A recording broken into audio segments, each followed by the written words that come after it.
Do you hear us?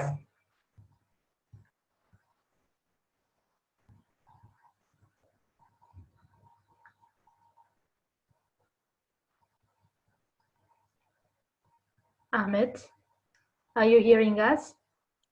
Yes, I'm hearing you. Hello? Hi. Hi. First of all, thank you very much for accepting our invitation, and we are very honored as another MDS to invite you. So first of all, if you want, introduce yourself briefly. Actually, it's not briefly because you have done a lot so far. That's why I would like you to introduce yourself, and then floor is yours. Okay. Okay. First of all, is this lecture recorded or not? It's recorded. Is it problem for you?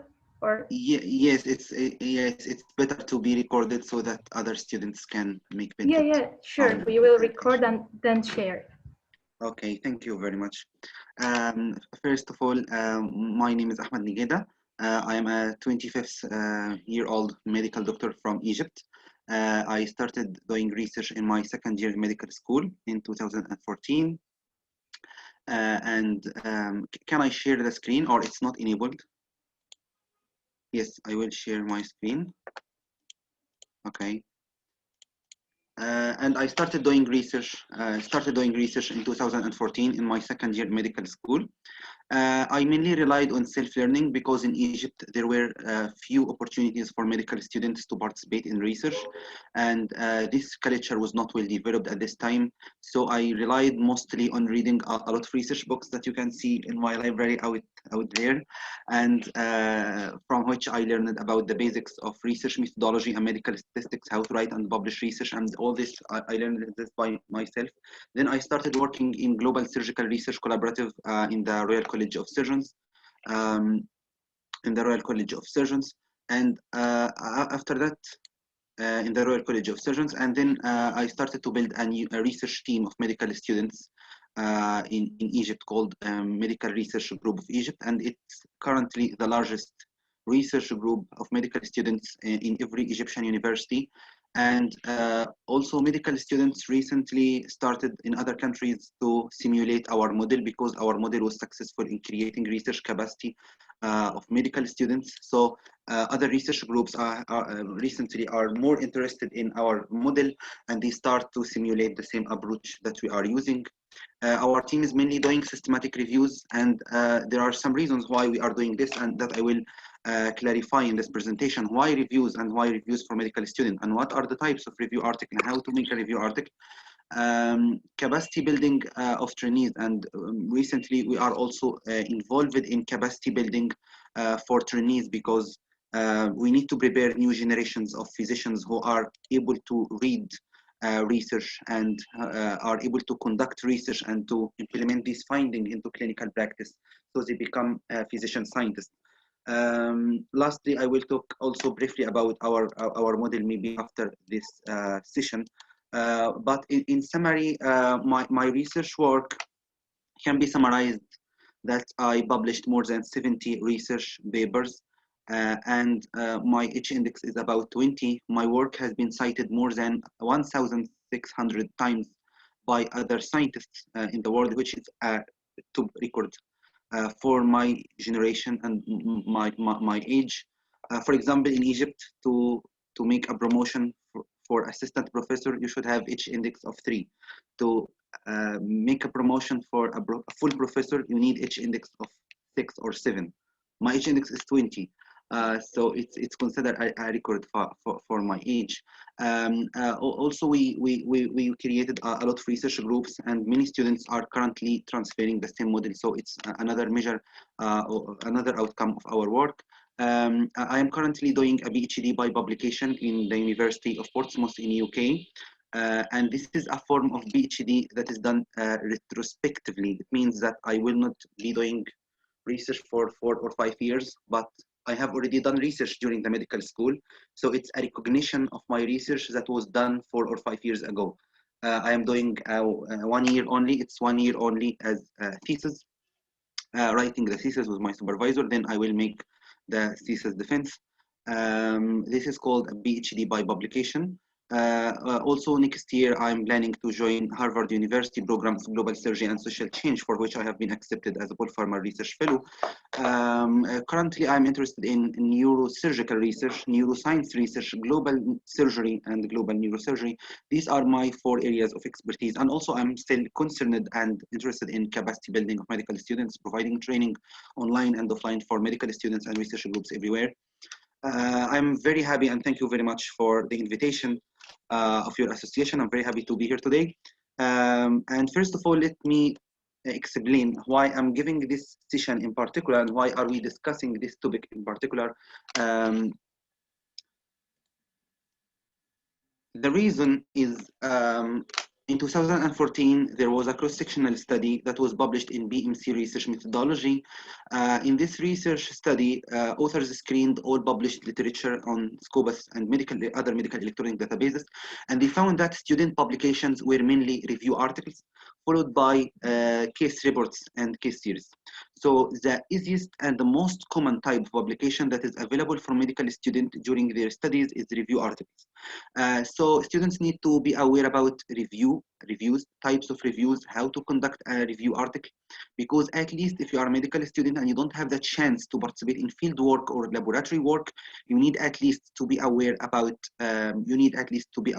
reviews, types of reviews, and how to conduct this, because it will make some publications that will strengthen your CV and your chances to get a good job in your country and in other countries. Intended learning objectives of this lecture are introduction about my research experience, which I already provided. What is a review article? What are types of review articles? And importance of reviews, steps of writing a literature review, and the steps to conduct a systematic review. I think we discussed this briefly. Our model, I think it's better to postpone this model, or do you want to know this model first, or it's better I put it in the end of the session? Actually, I'm a democratic person, so feel free to say your opinion or write in the chat. Yes, you can write on chat. Actually, as you wish, but you can also write on chat, dear participants. So would you like the model discussed now or at the end of the session? Question is like this.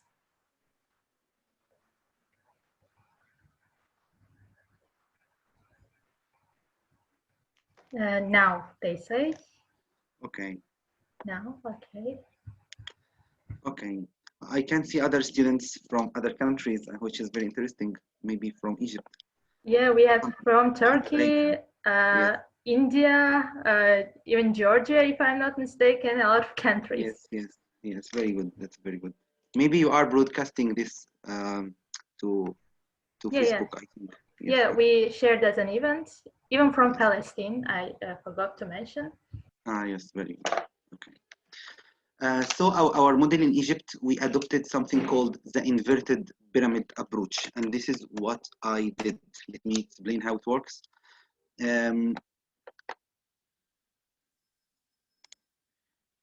If we had a look on the evidence-based medicine and you have a look on the types of study designs, because I know some of you might be familiar with this diagram. Here you will find systematic reviews and meta-analysis, and here you will find literature reviews and expert opinion. Here you will find cross-sectional studies, observational studies, and here you will find clinical trials. So this is called the evidence-based medicine. Evidence-based medicine. I think there is a project in IFMC International about evidence-based medicine. So maybe most of attendants are familiar about what I'm explaining. In the top of the pyramid, you will find systematic reviews and meta-analysis, and here you will find cohort studies and case controls. Clinical trials. Here you will find cohort, case controls, cross-sectional. Then you will find case report and expert opinion. So this is called the pyramid of evidence-based medicine, and I think many medical students are aware about this. So our model, we don't start by writing case reports expert opinions, and cross-sectional studies. This is familiar among many medical students around the world. Many medical students around the world start by writing case reports, doing cross-sectional studies, surveys, cohort, and case control studies. The reason is because these students have active databases in their countries, and they have a good recording system, which allows them to make primary research studies, to make follow-up, and to present their finding in international conference or in a journal article. In Egypt, we didn't have this chance, unfortunately, because in Egypt, we didn't have this chance, unfortunately, because we don't have a good recording system to document patient cases. So the reason we didn't start this model as case report, cross-sectional cohort, case control, then clinical trials and systematic review meta-analysis, we didn't start the conventional pathway, but we start from the top. It's called an inverted pyramid because you start by systematic review and meta-analysis. Then you start doing primary clinical research studies, and this is how it works. First, you start by systematic reviews and meta-analysis. Then you start by doing then you move to clinical trials, cohort, case control.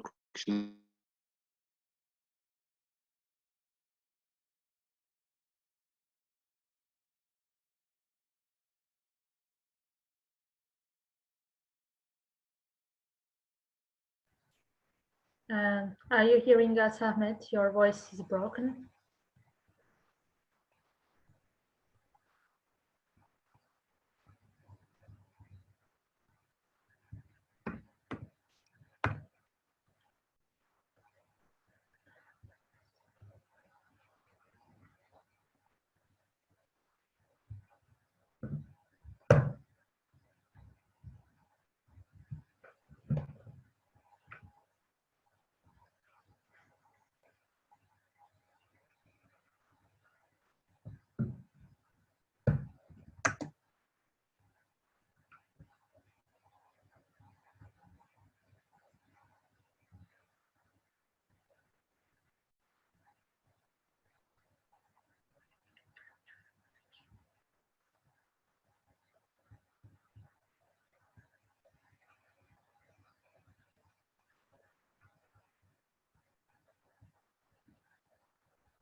Sorry for the disconnection. My internet connection. I changed to another network. Okay, let's see how it's working. So we talked first about the first step. The initial step for medical students is to learn the basics of clinical research. There are 4 or 5 core skills that any medical student should learn before they participate in research. These skills are, or these basics are basics of methodology, research methodology, basics of biostatistics, how to write and sorry, you haven't shared your screen. Okay.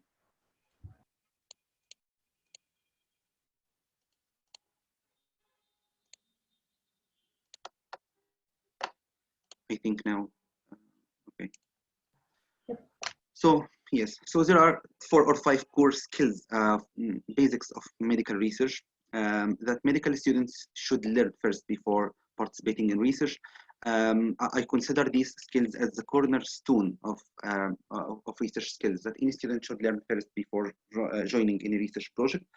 First, basics of research methodology, followed by basics of statistics, then how to write and publish research, then introduction to systematic reviews and meta-analysis. After we introduce students to these core skills, students are grouped according to their interest. For example, 4 or 5 students interested in cardiology, 4 or 5 students interested in neurology. So students are subgrouped according to their area of interest, and students are matched in many research teams to a mentor or a supervisor. This mentor can be a student, for example, like me, a trainee who has some research experience, or a supervisor, a professor in their university, whatever. In all cases, you have to find a supervisor or a mentor who have the research skills and who have the knowledge and the desire and the willingness to share his knowledge and expertise with this new group of students. So students are matched to a supervisor. It's like a mentor-mentee program or a mentor-mentee matching. And students start working on a research topic. They select a research topic and they start to produce a review article at first. So we don't go from case report, cross-sectional studies, cohort like students in other countries, but we start by writing a review article, and it's usually a systematic review article. So students produce a systematic review article at first under the supervision of their mentor or supervisor. And after multiple articles, we repeat the same process multiple times. And after multiple articles, students start to possess some knowledge and expertise in primary research. Students, by doing systematic review, you will learn this through our presentation, that part of the systematic review is to criticize, to appraise other research, to evaluate published research studies, and owing to this step, students over time acquire the necessary confidence and skills to do primary research. So after this step, students move to doing, for example, cross-sectional studies, cohort studies, laboratory experiment, whatever. And also this step is very important, because if you are a medical student, you don't have steps, you don't have any research skills, you don't have publications, and you introduce yourself to a faculty member, there is a high chance that they will reject you because you don't have anything to offer to them. But after making 1, 2, 3 publications, after developing some skills in research methodology, in biostatistics, you are offering some benefit for them. So at this moment, it's likely that you will be able to join other research groups, and you will be able to join laboratory research in your university, doing cohort studies in your hospital. Seniors will give you the opportunity to do this, because you already possess some skills that they don't have, or they want you to share with them in their work. So this is very important, that students first develop basic skills, and then they make a review article in a group, and then they publish. When you make this achievement, you will get more chances to work with faculty members and other student groups, and then you can do primary research work. Students support each other. Part of our model is that students support each other and transfer their skills to new generations and support each other. We have a model where senior leader teach junior leader, and junior leader teach members. It's like pyramidal structure. So everyone is teaching the next generation. So we have lines of students who are teaching each other and transferring skills to each other. And this allows the system to continue. One disadvantage of this approach is that our system was mainly developed on individuals. For example, me, Hussein, Abdurrahman, and we have some students, outstanding students in our team. So the system was mainly dependent on students, and this was the problem of sustainability. Our model was very successful for about 4 or 5 years, but students graduate. Someone worked in a pharmaceutical company, other one traveled to Harvard, other one traveled to Yale University.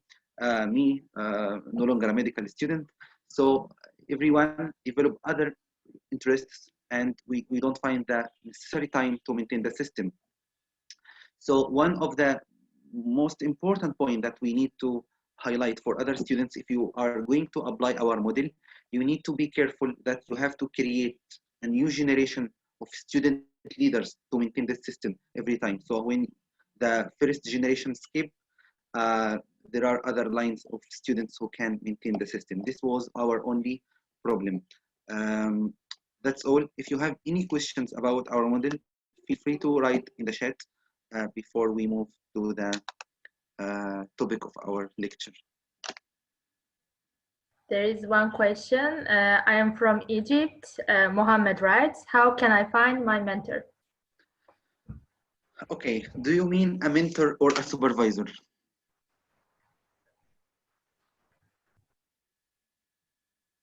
because there is a big difference between both of them. And you will find in all my lectures, I make a clear distinction between mentor and supervisor. Actually, a supervisor, oh, mentor, it's very difficult. It's easy to find a supervisor, but it's very difficult to find a mentor. To find a supervisor, it's very easy. Supervisor is someone who will supervise a specific project. Is a supervisor, someone with expertise, who will provide you with advice and knowledge about a specific research project, but he don't have other connections with you beyond this project. A mentor is someone who provides the necessary research expertise, scientific expertise, and also he's a mentor for life. A mentor for life means someone who you can take advice from him about life, about your career choice, about your family issues. He's someone who is a friend but not a friend, supervisor but not a supervisor. He's a mix. It's another level of supervision that's very important for medical students and very important for junior doctors. And for me, for myself, I was very lucky that I find a collection of very good mentors in early stage of my careers. Mentor is very important for your success. There is a big difference between supervisor and mentor. Supervisor can supervise you in a specific project. He don't provide you with chance to grow. For example, he will not allow you to present in a conference instead of him. A mentor can do this. If you are in a large conference, in a big conference, you can find your mentor presenting you instead of him and highlighting you to other audience and connecting you with other experts in the field. He will not be afraid that you might lose a connection with him. So a mentor is someone who provides you with a package of skills, expertise on the social level, on the career level, on the scientific level, and in a specific project and beyond this project. It's called a mentor for life. And it's very rare and very difficult to find mentor. First, you search for supervisors. And by working with multiple supervisors, over time you develop, you will feel that someone is caring more about your life, caring more about your career choice, providing advice to you beyond this project. So this is called a mentor. For example, if I broke the deadline, for example, I have a project and I broke the deadline. My supervisor will call me, Ahmed, why you didn't do this part? You are delaying us. You are making problems for our project. I am afraid we will not catch the presentation. My mentor will call and ask, Ahmed, how are you? Are you fine? Do you have any problems at the moment? I hope, how is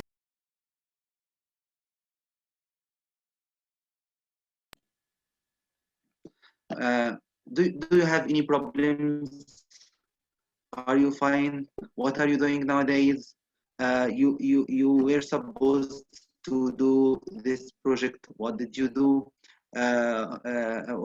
What did you do about this task? Okay, so when should I expect? Do you need someone to help you in this task?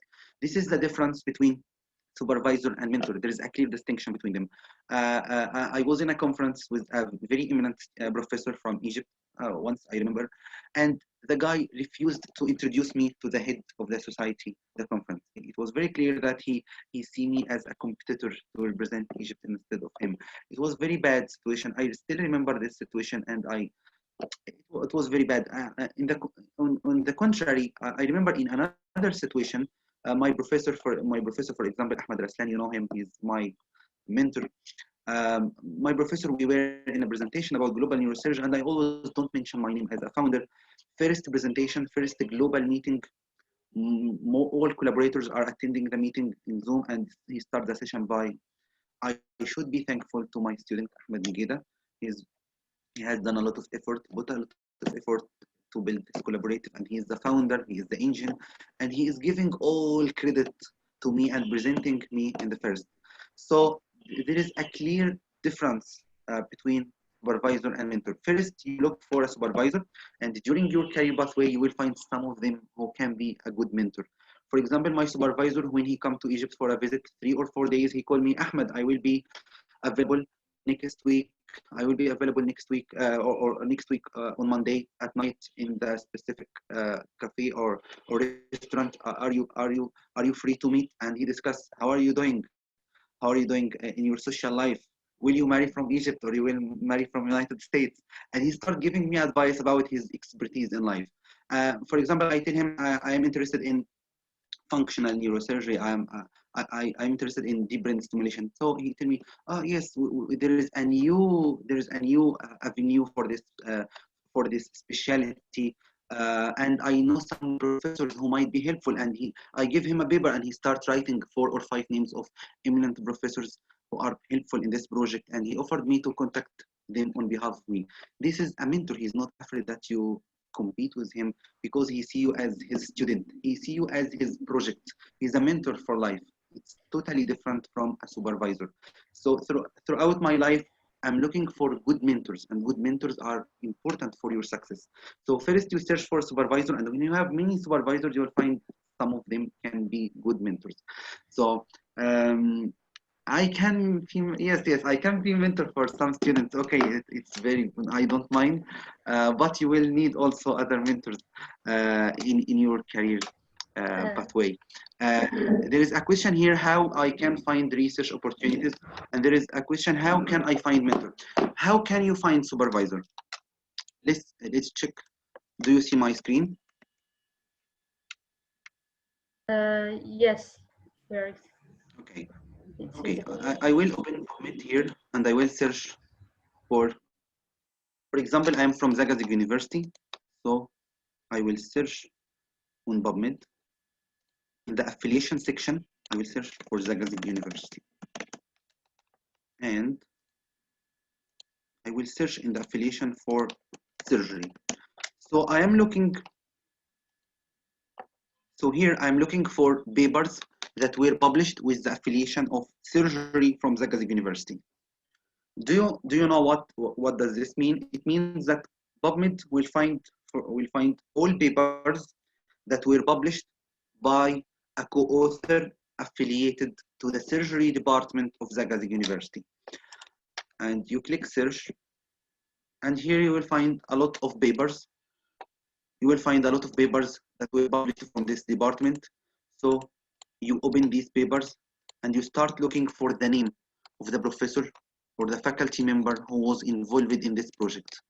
So now you will have a clear vision about professors from your country or your university or your department who are publishing research in international journals and who are active in the field of research. At this moment, you can approach those faculty members to work with you as a supervisor. For example, yes, here we have number 11. 11 is affiliated to agriculture. Okay, 11, yes, Muhammad Abdul Haq. So he is not in the surgery department. So we search for another one. Let's see here. Head and neck. Yes, Faculty of Medicine. Yes, head and neck surgery. Faculty of Medicine, Zagazig University. Yes, number 2 and 3. 2 and 3 is Muhammad Kamal Mubashir, Sharif Muhammad Askar. So at this moment, I can contact these 2 professors or these 2 faculty members to work with them in their research project. So it's very easy to find a supervisor. You have to search. Also, there is a website, ResearchGate. I think you all know him. You all know about this website. In this website, you will find, when you add yourself on this website, you will find your university here and your department. You can click and you will see list of members in this department, School of Pharmacy and Biomedical Science, member statistics, and you will know who are the members of this group, who are the most publishing authors, top authors in this department. So you can reach out to them to know, okay, to know whether they have any research opening that you can participate in. These are active researchers in this department. You can add, you can follow them, or you can approach them personally in the university. So I hope I answered your question about how to find. I guess that it's very clear. You clarified very well. And our next question is: my level in stats is intermediate. I want some recommendations, some books to improve my skills in statistics. Okay, the problem that face most of medical medical students that we lost our mathematical skills. Yes, let's be clear that by studying medicine and focusing on saving a lot of information, putting a lot of information in your mind, you forget what you learn about statistics. Also, in Egypt, for example, I didn't have the chance to learn basics of statistics during my high school. So I joined medical school with some background in mathematics, and we lost most of this information. So in order to improve your skills, you need to work on 3 different levels. First level is to build basic knowledge of biostatistics. Basic knowledge of biostatistics. And you can acquire this by reading books like, let me show you.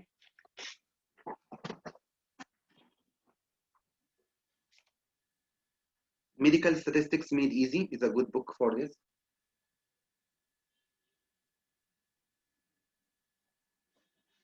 Medical Statistics at a Glance is the second most recommended book. And the third one, I can find, maybe my sister took it from here. She was studying. The third one is Oxford Handbook of Medical Statistics. So in order to build some basic knowledge about statistics, you first need to learn from easy book. This book is the most, I can see it's the most useful book for learning the basics of medical statistics for medical students. It's very simple. If you are a 10-year-old student, you will be able to understand the basics from this book. It's very easy and very simple, and I always advise this book. At the time of my studying, it wasn't available in Egypt, so I obtained it as a PDF and I printed it myself. But now, Medical Statistics Made Easy. It's called Medical Statistics Made Easy. Can you see?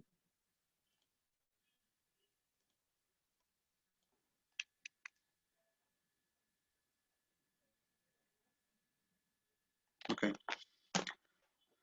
The second book is Medical Statistics at a Glance. Yes, yes. And the third book is Oxford Handbook of Medical Statistics. Okay. So this is the first part. So the first part that you need to learn the basics of medical statistics. And you mentioned already in the chat that you have basics of statistics. So the next point is that you start learning a statistical software. There are a lot of statistical software, statistical packages are available free and paid. But we advise medical students at early stage of their career to start by SPSS, maybe Stata or SPSS. SPSS is fine, and we always teach this in our courses. So you will need to learn the basics of SPSS. There is a book called SPSS for Starters, and there are a lot of statistics books here. I don't recall anyone in SPSS in particular, but SPSS for Starters, published by Springer, is a good book. Yes, SPSS for Starters. So the first thing to build a strong statistics background by these 3 books. Then you start learning a statistical software like SPSS, and I advise you with the book SPSS for Starters. The third step is the practical part, and I think this is the missing link from you. It's not enough. It's not enough that you learn the basics and you can use SPSS without practical application, because practical application will consolidate this knowledge and will transfer your information to the long-term memory. If you didn't do anything on SPSS and statistics, you will forget after a few months. So the only way to consolidate this knowledge is to start working on actual research projects.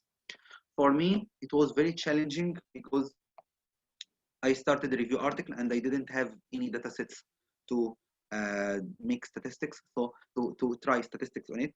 So I made a simple questionnaire and I distributed it in Egyptian universities, student attitudes towards research, and this project was not published and no one ever saw the manuscript of this project because it was my pilot project. I made this project to collect a large data set to start learning statistics practically on this project.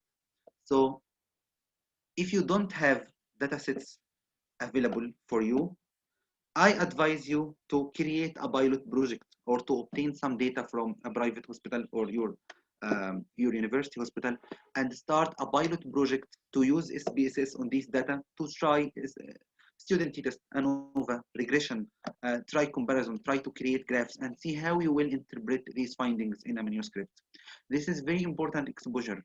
practical application is very important. Start working on actual research project. If you don't have actual research project, invent, create a new project, create a pilot project. And it's not important at the first stage. It's not important for you to publish, but it's important that you learn and you consolidate this level of knowledge by practical application. So this is my advice to medical students in this point. Do you have other questions? Actually, I have one question to Ahmed. You said that your Egypt model is like going in reverse direction. You first begin from the systematic reviews instead of the case series. For example, is this model helping you to begin from the case series? Because you said that we have the best model, and the peer-to-peer education here is mostly like studied. And does this model help you to like go in the truly direction from case series to systematic reviews, or it also learns from the reverse direction? Okay, our model starts by systematic review, which is a bit difficult than case report and case series. If you read about case report and case series, you will realize that it's descriptive purpose only. You describe a case, an interesting case that was presented to you in the hospital, and you present the finding and the clinical examination and the outcome of this patient, and you discuss it. And there is no statistics, there is no research methodology. So case report and case series is too easy that we don't see it to create basic skills in research. So it's much easier to participate in this kind of research, but it doesn't create any scientific background. But when you talk about systematic review and meta-analysis, you have to be aware about searching the literature. What are literature databases? How to search, how to select studies, and how to appraise these studies, how to appraise the research methodology of clinical trials. What are the sources of bias and the error in these studies, and to extract their data and analyze them in a meta-analysis model. So when you do a systematic review, you are doing a whole project. A bunch of skills are involved in this type of research. It's very difficult, but by starting, when we get medical students to start by this type of research, they learn a lot of skills together, collectively in one project. So by this time, by the time of finishing 2 or 3 systematic reviews, they possess some skills in research methodology and biostatistics, and they become safe and secure to participate in other research projects, primary research projects. So this is the advantage of our model. So by participating in systematic review, it doesn't deprive you from participating in other types of research, which are easier, but we start by the most difficult. Did I answer your question? Yeah, thank you very much for your clarification. Okay, thank you. There is a question about network meta-analysis and regression analysis. I don't have specific books to recommend in this part, actually.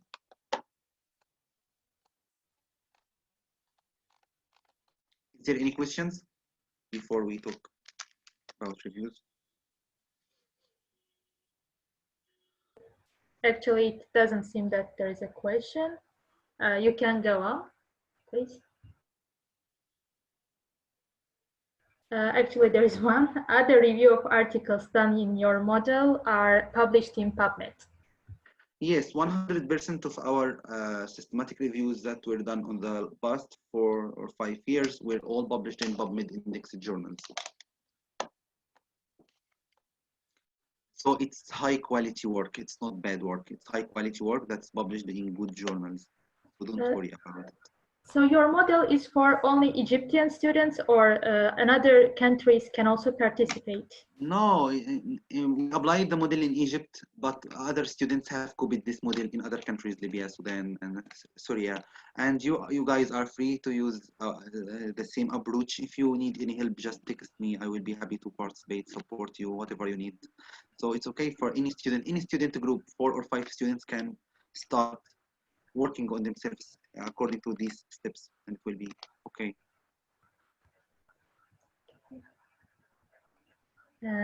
I guess you can go on. Yes, okay.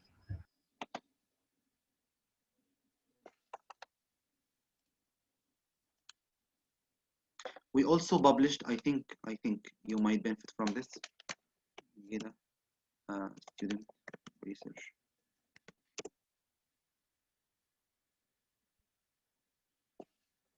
Yes, you can, a new model for medical student research in developing countries. You can read our article here.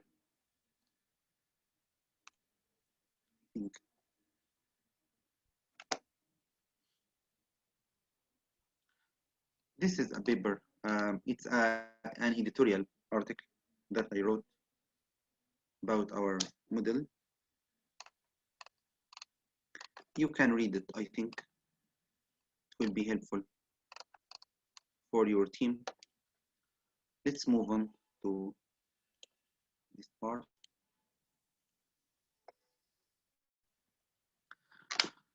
What is a review article? A review is a summary of published literature.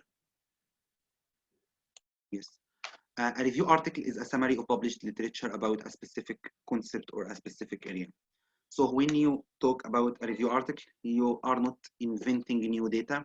You are not coming up with new experiment, but you are summarizing published data already, data that were already published in the literature. You are collecting these data, summarizing them, and discussing them in your own way.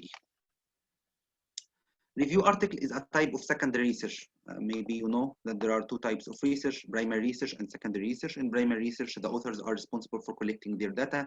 These data presented in the article are original, but in review article is a form of secondary research because the authors don't come up with new data and don't create experiment on their own, but they summarize published literature about a specific area or a specific concept. What are the types of review articles? There are two types of review articles: traditional reviews or narrative reviews, and also known as literature reviews. When you see the word literature review, it's commonly it means narrative review, traditional review. And there is another type called systematic review or systematic literature review. We will talk about the difference between systematic review and literature review, then we will return back to the types of systematic reviews. The systematic review is a type of review article that was created according to systematic steps. According to systematic steps, you are taking systematic approach according to a detailed pre-specified study protocol. But in the literature review, you are doing it haphazardly. For example, I am working on, let's assume, any new drug for COVID-19. For example, remdesivir. For example, I am working in Gilead Science. For example, let's assume I'm working in Gilead Science, and I was asked by some journal to write a review article about the safety and efficacy of this drug. I am working in Gilead Science, and I know that there were 3 or 4 clinical trials sponsored by our company that were very successful in proving the safety and efficacy of this drug. So I will pick these papers from the literature and I will summarize their finding in tables, and I will discuss them, discuss the methodology, strength points, weak points, and I will collect their information in a table. Maybe I will make a graph about the mechanism of action of this drug, and finally I conclude that our drug was very safe and effective and it's a great choice for patients with COVID-19. That's because I am doing a literature review. So I'm selecting it according to my expertise, according to my own knowledge. There is no systematic way in which I selected these articles. There is no systematic approach in synthesizing the information from these articles. There is no specific approach in evaluating these studies and critically appraising them. Even when synthesizing evidence, there is no general guidelines that were followed by me. This is called literature review. So literature review is non-systematic approach. According to your expertise and according to your knowledge, you pick up whatever the information you want and you synthesize them and summarize them in whatever the approach that you prefer, and you conclude whatever the conclusion that you see appropriate according to the information that you presented in the article. This is called literature review. But the systematic review is on the contrary. To make a systematic review, first you need to put a specific protocol about how you will identify these studies and which studies will be identified to address our research question, and how we will critically appraise these studies, how we will say this study is strong and this study is weak. There should be a detailed description of the way in which you are evaluating the quality and risk of bias in these studies. And there's a systematic approach in analyzing these data. Which outcomes you will extract their data? What will you do if you find some missing data? How will you calculate these data? Which analysis model you will use? And for the systematic review, you have a detailed protocol highlighting what you will do in each step. And this is a pre-specified protocol. Before undertaking your review article, you have to agree on this protocol, and it's registered on Prospero. It's called Prospective International Registration of Systematic Reviews and Meta-Analysis. Let me open this website for you. It's called Prospero.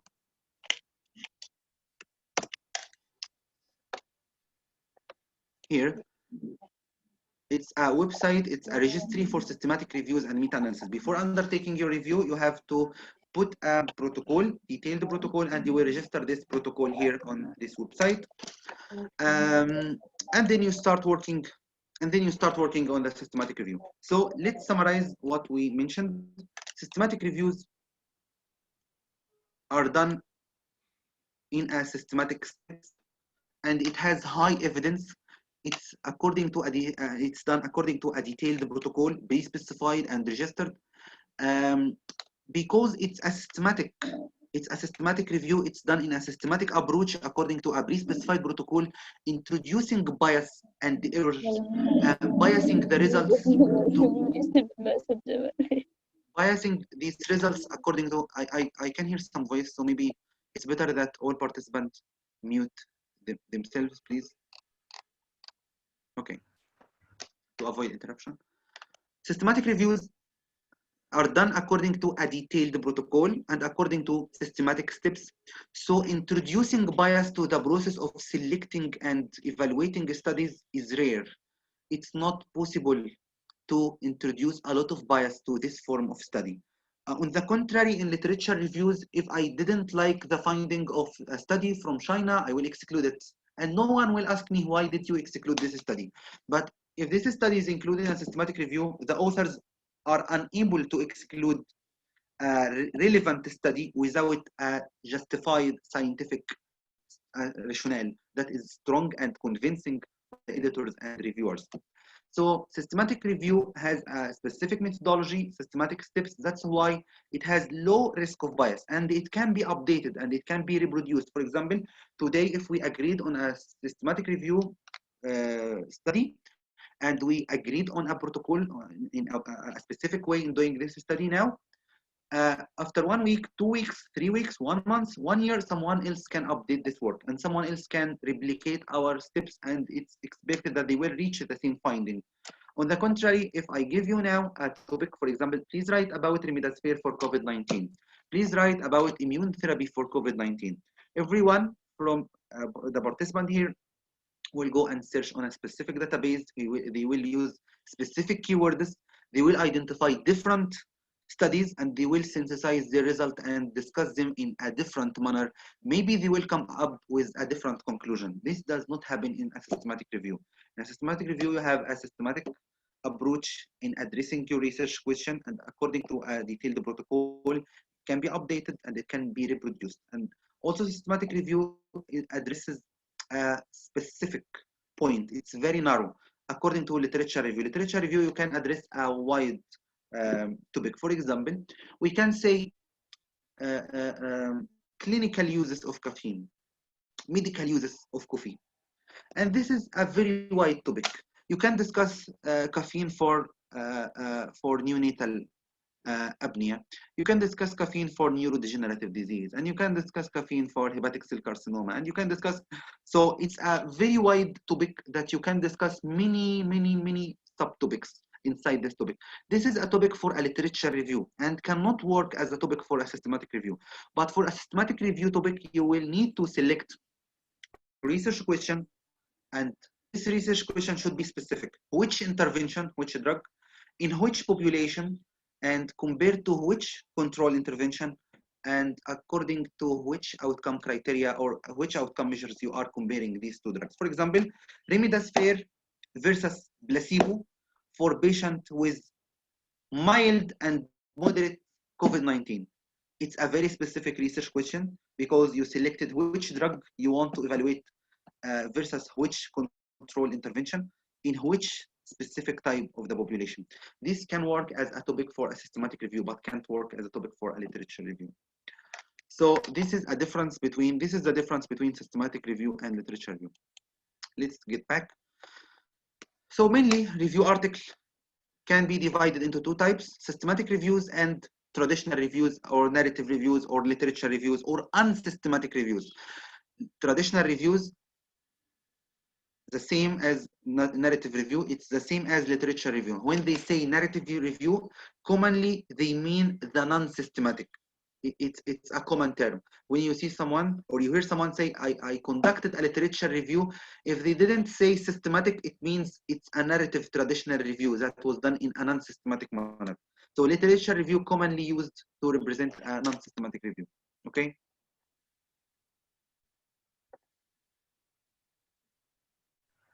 So there is one question. Rapid review articles are an alternative to systematic review papers. Do you think they should be preferred by med students? To the best of my knowledge, rapid review articles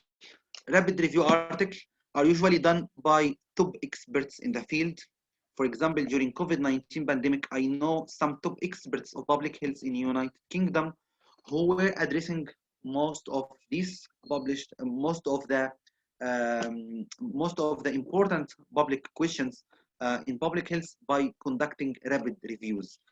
So rapid reviews are rapid response to an emergency situation, and it's not an opportunity for medical students to learn during this process, unless you are linked to a very eminent professor in the field and they asked you to contribute with them. So to make a rapid review, you will need a lot of expertise and recognition in the field to make. This is called rapid reviews, to the best of my knowledge. But I see, yes, I saw some students. I know the word يعني is in Arabic and also in Turkish, so it have the same meaning. So when I say يعني, it works for both language. I see only few students participated in rapid reviews, but it's not recommended for medical students because it requires high level of expertise and confidence in the field, and also scientific recognition, so it gets published quickly to benefit the field. Do you have any other questions? So they are differentiated from normal systematic reviews only for duration, right? Because of the... Yes, rapid reviews, yes. Rapid reviews are usually are systematic reviews, but they are conducted rapidly by top experts in the field to address an emergency situation and to give an answer to the government to guide their decision making. So it's very rare that you find students involved in this, but they can. There was a big study published in Lancet about masks, I think masks use and non-pharmacological intervention. It was a big paper, and it involved a lot of work, screening, a lot of writing, a lot of analysis, which required more than 20 authors. Among them, I could find 2 or 3 medical students. I remember this, but I didn't remember the full name of the paper. This is an example. Thank you very much. Do you have any other questions about this? Here we discuss that systematic reviews can be systematic reviews of interventions, or systematic review of observational studies, or systematic review of diagnostic test accuracy studies. Because systematic reviews involve the process of selecting and collecting data from multiple studies together to address a specific research question. This research question can be an interventional research question. As we mentioned, for example, remdesivir for patients with COVID-19. This is an intervention for the treatment of patient. It can be observational. For example, the prevalence of hypertension in Egypt, the prevalence of hypertension in the Middle East. This is an observational research question. To answer this question, we will need to find cross-sectional studies and observational studies that were conducted in this area, and we will collect them and summarize them in a systematic review. So this is an observational topic, not an intervention, because there is no intervention, there is no new treatment here to be introduced. It's an observational systematic review. And also there is a systematic review of diagnostic test accuracy study. For example, I invented a new test called Negida test for the rapid diagnosis of coronavirus infection. And there are multiple studies studies evaluating the accuracy of this new test in United Kingdom, in United States, in Japan, in Egypt, in Middle East, in Turkey, in Azerbaijan, in many countries. And we want to come up with a clear evidence about the accuracy of this new test. So we decided to conduct a systematic review. In this systematic review, we will include all diagnostic test accuracy studies that were conducted on this new test. So it's called systematic review of DTA studies, or systematic review of diagnostic test accuracy studies. So systematic reviews mainly can discuss intervention or observational topic or diagnostic test accuracy. These are the major types of review articles. Do you have any question about this slide?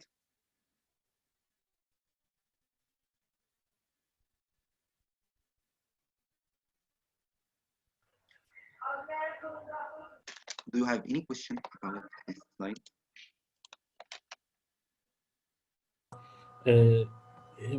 From some perspectives that help us to develop, is it better to medics to do systematic reviews, if you can? You ask me to navigate to systematic review, right?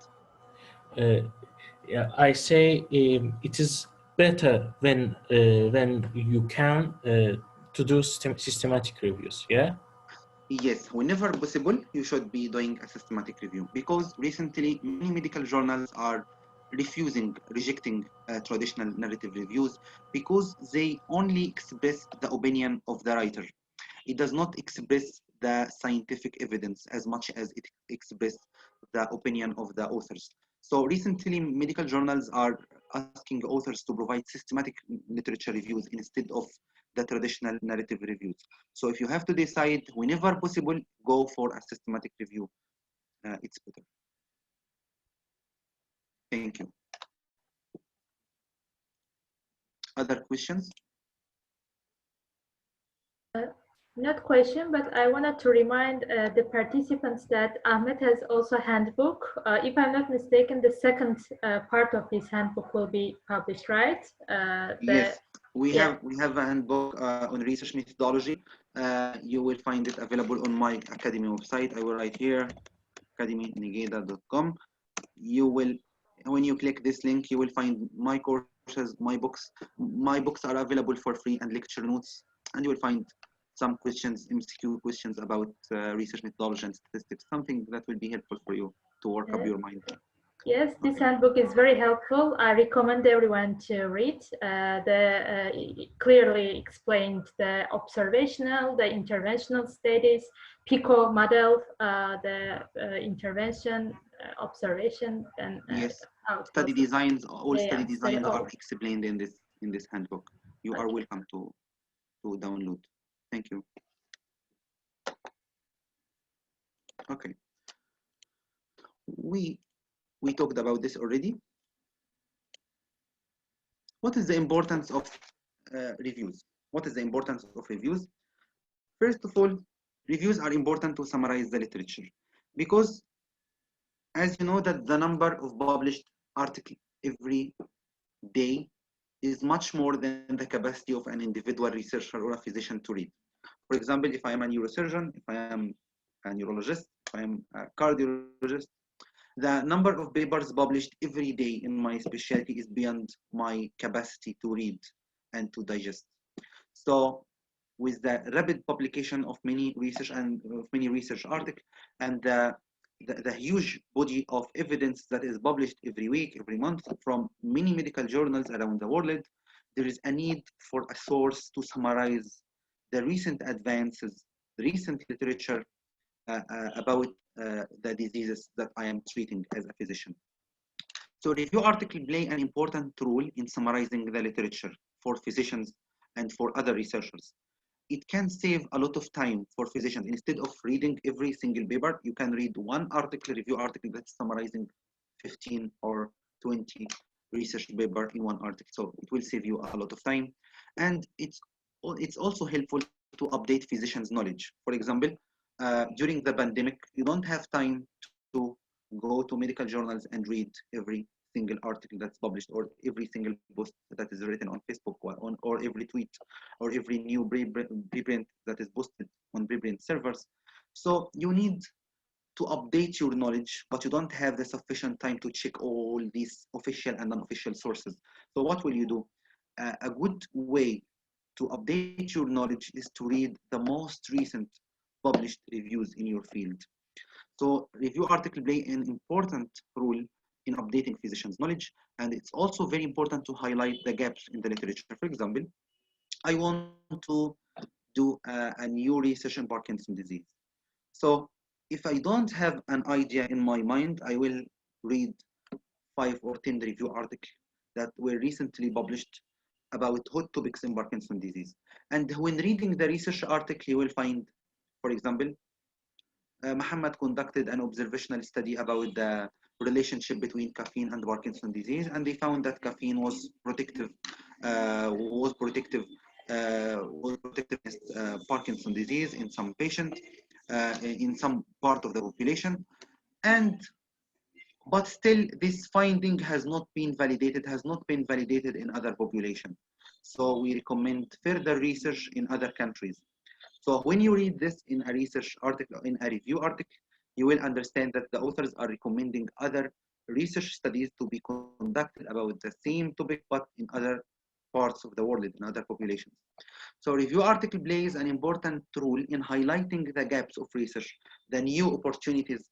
I don't mean by opportunities that they tell you apply here, they don't say that, but they say the scientific community is still looking for new information in this part. We still need new information about this from in Japanese population. We still don't know about the efficacy of remdesivir in early treatment.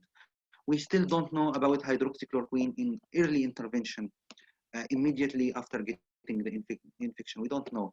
So by highlighting this in a review article, the authors are sending a message to future researchers about what kind of studies that we need. Because as you know that science is a cumulative process. When I start doing research in my area, I don't start from zero step, but I look to see what other researchers have achieved in my field and where did they stop, and then I digest all this information and I start building new information based on what they have done. So review articles are important to give you a summary of what other researchers have done in this field and where did they stand and how can you advance this field further.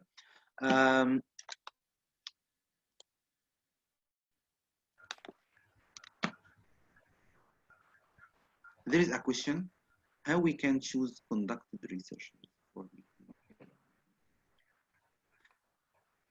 Choose conducting research. Like my question is like this. For example, you said that we are firstly reviewing the not all, but some evidence-based articles that are already published. Then we choose from them and we make the systematic review. So based on which criteria we choose the which articles we will choose and which articles we will interpret and summarize for the systematic review. I think you misunderstand my point here. I mean highlighting the gap for future research, I mean primary research, not highlighting gap for systematic reviews.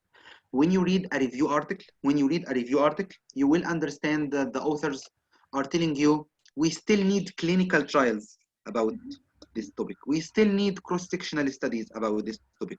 So review articles are important to guide researchers to the way in which they can advance this area or this field by doing primary research. So I don't say that review articles are important to highlight new areas for systematic reviews, not for reviews, but they highlight research areas for primary research for other researchers. Do you understand my point? Yes, exactly. Yes. The way in which you are selecting studies for systematic review, I will give a brief discussion about it in response to your question about systematic reviews. Lastly, systematic reviews in particular, but not literature review, but systematic reviews in particular are a source for evidence-based practice. You know that evidence-based medicine is the judicious use of the current best evidence in the diagnosis, treatment, management of the patient, according to the recent and the best available evidence.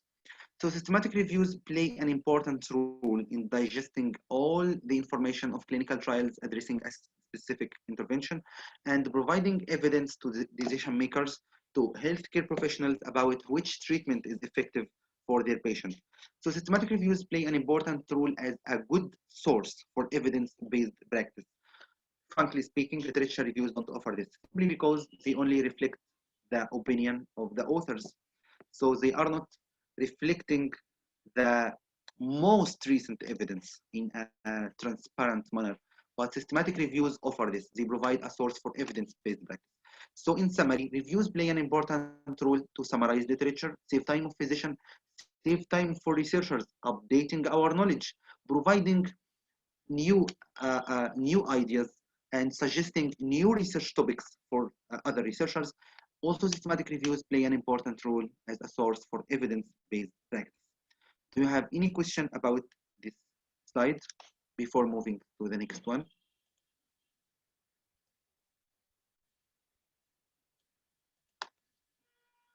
Okay. It's called qahwa in Arabic and same in your language. Yeah. Kahwa, yeah, we are told. Yes.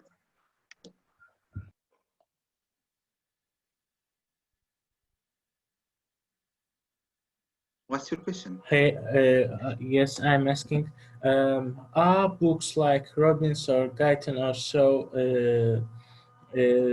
gained information from systematic reviews or literature review? They are the authors of the books, like Robbins or so on, are using literature reviews, yes, or systematic reviews. Okay. Our friend is asking about this book, right? Guyton and Hall for Medical Physiology. Is Yes, it a systematic review, right? I think you're asking about this book. Okay. Let me tell you that these books are a sort of literature review, not systematic review, because in these papers, in these books, the authors are expressing their opinion, collecting information in a non-systematic manner, and presenting information according to their knowledge and according to the existing literature. They didn't conduct a specific research protocol, systematic review protocol, and also they are addressing a very big topic. It's medical physiology, so it's not a specific research question that they are addressing, and they didn't put selection criteria to select the information or studies that they will use to synthesize the evidence or information that they are presenting here. So it's not a systematic review by default, but it's a form of literature review.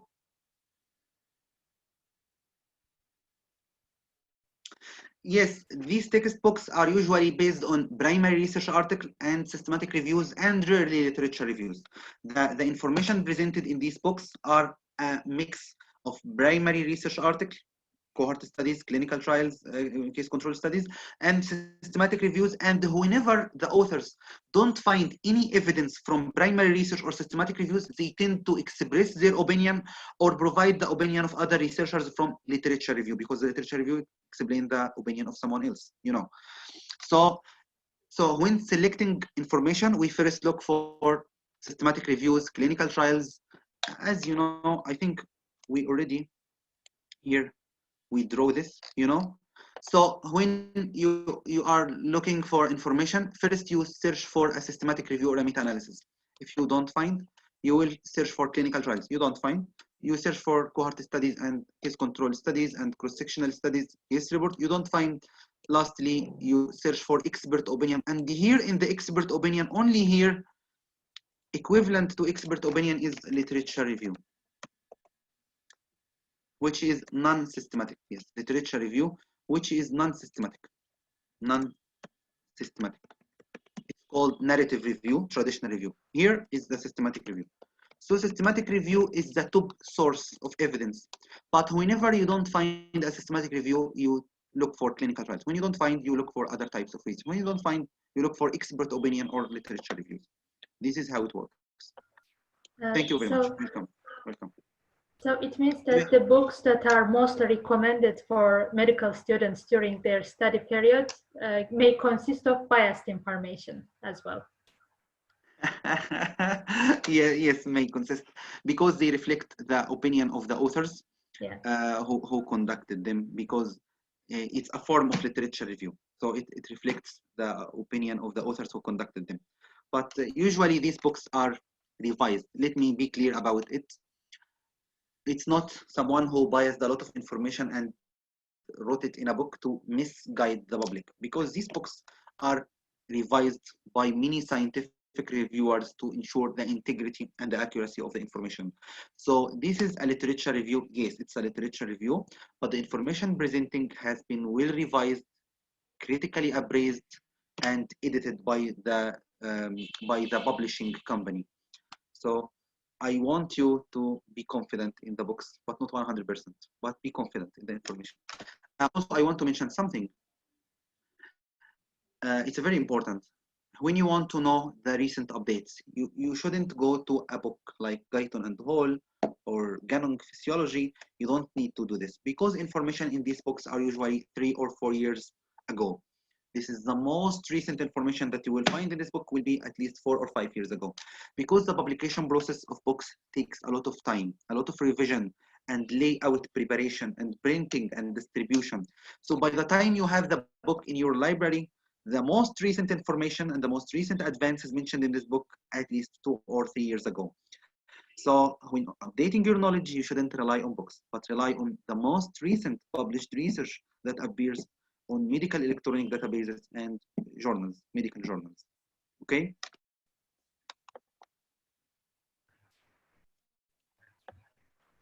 Is there any question? Sorry. Okay, do you have any other questions?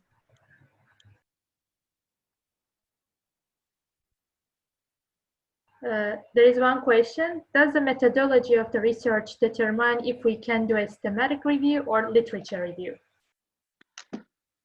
Okay. I understand her question, but it's not written correctly. She means based on which we decide whether this can be a systematic review or a literature review. I think this is her question. Hiba Rababa, if you can clarify. Yes, she means actually. Yes, she means that she has now a topic in her mind. She wants to know how it will be done. Will it be a literature review or a systematic review? First of all, you will ask yourself, is this an interventional? Is this an interventional topic? An interventional topic, so it can be a systematic intervention, a systematic review of interventions, or it's an observational topic, or it's a diagnostic test accuracy, or it's an opinion article. Because, for example, she might have an opinion about medical education in her country, and she wants to write an article. To express this opinion, you can't make a systematic review.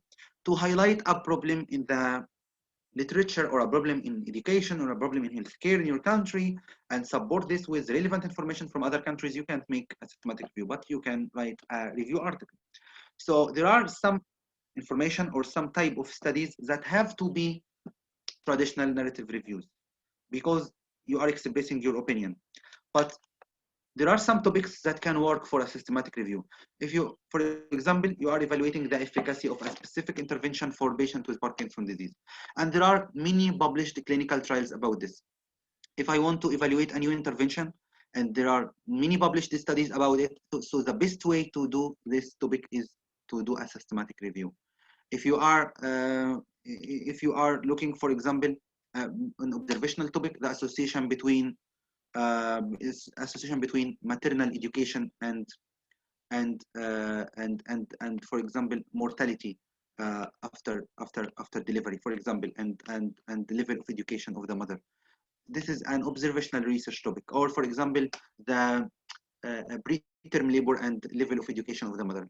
This is an observational research question. If you find a lot of studies, for example, more than 4 studies, more than at least 4 is okay. If you find more than 4 studies about this topic, it can be done as a systematic review. Some of you will ask me, but we read about 0 reviews. Yes, sometimes you will find a systematic review with 0 studies or a systematic review with 2 studies, and it's possible. There is a collaboration called Cochrane collaboration. Cochrane collaboration is a non-profit collaboration where researchers are volunteering, researchers and physicians are volunteering to do systematic reviews. And those guys are doing systematic reviews away from any financial ties to the industry. So they don't have any what we call conflict of interest.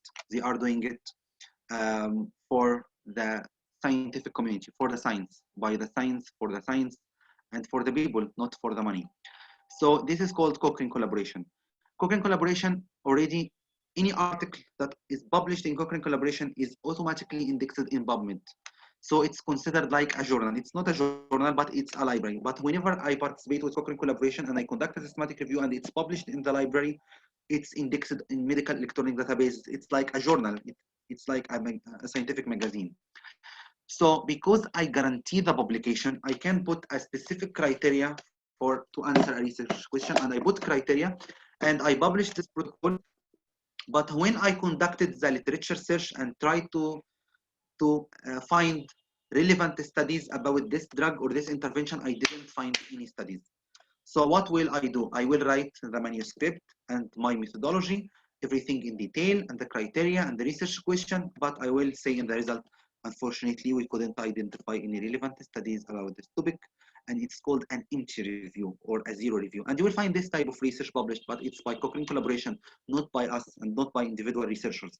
If you are outside Cochrane collaboration, you should at least, this is my own suggestion, there is no specific guidelines about a number for studies included in systematic reviews or meta-analysis, but from our expertise, we believe that 4 studies is sufficient to make an international publication, a good article to be published in an international journal.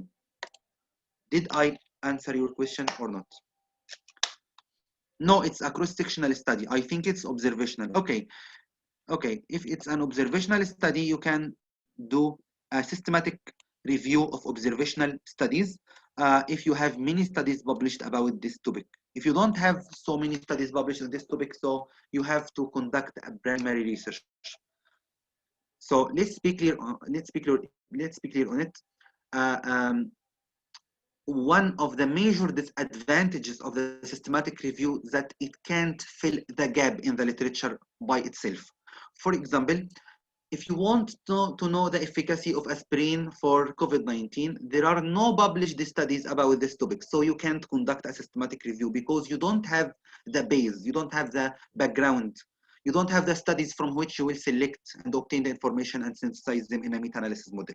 So a major disadvantage for systematic reviews is that you should have many studies published about this topic in the past, based on which you conduct a review. If you don't have primary studies about this topic, you can't conduct. So review articles by themselves cannot fill the gap in the literature. They cannot fill the gap on the literature. But if you are thinking about a research question and there is no available studies, don't think about review article, but think about doing an observational study itself. So this is the answer to your research question. You have to search literature to see how many studies are available. Is there enough evidence? Are there enough studies about it? If yes, you can do a review article. If not, you have to continue doing primary research to add more of evidence to the literature. Did I answer your question? Okay.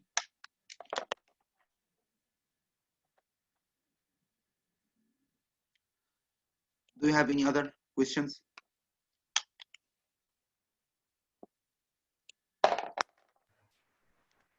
You can go on, I guess. Okay.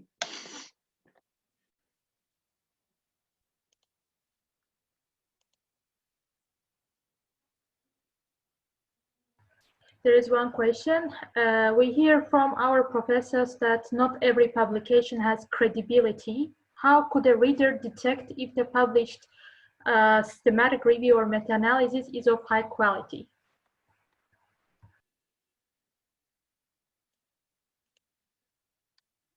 Okay.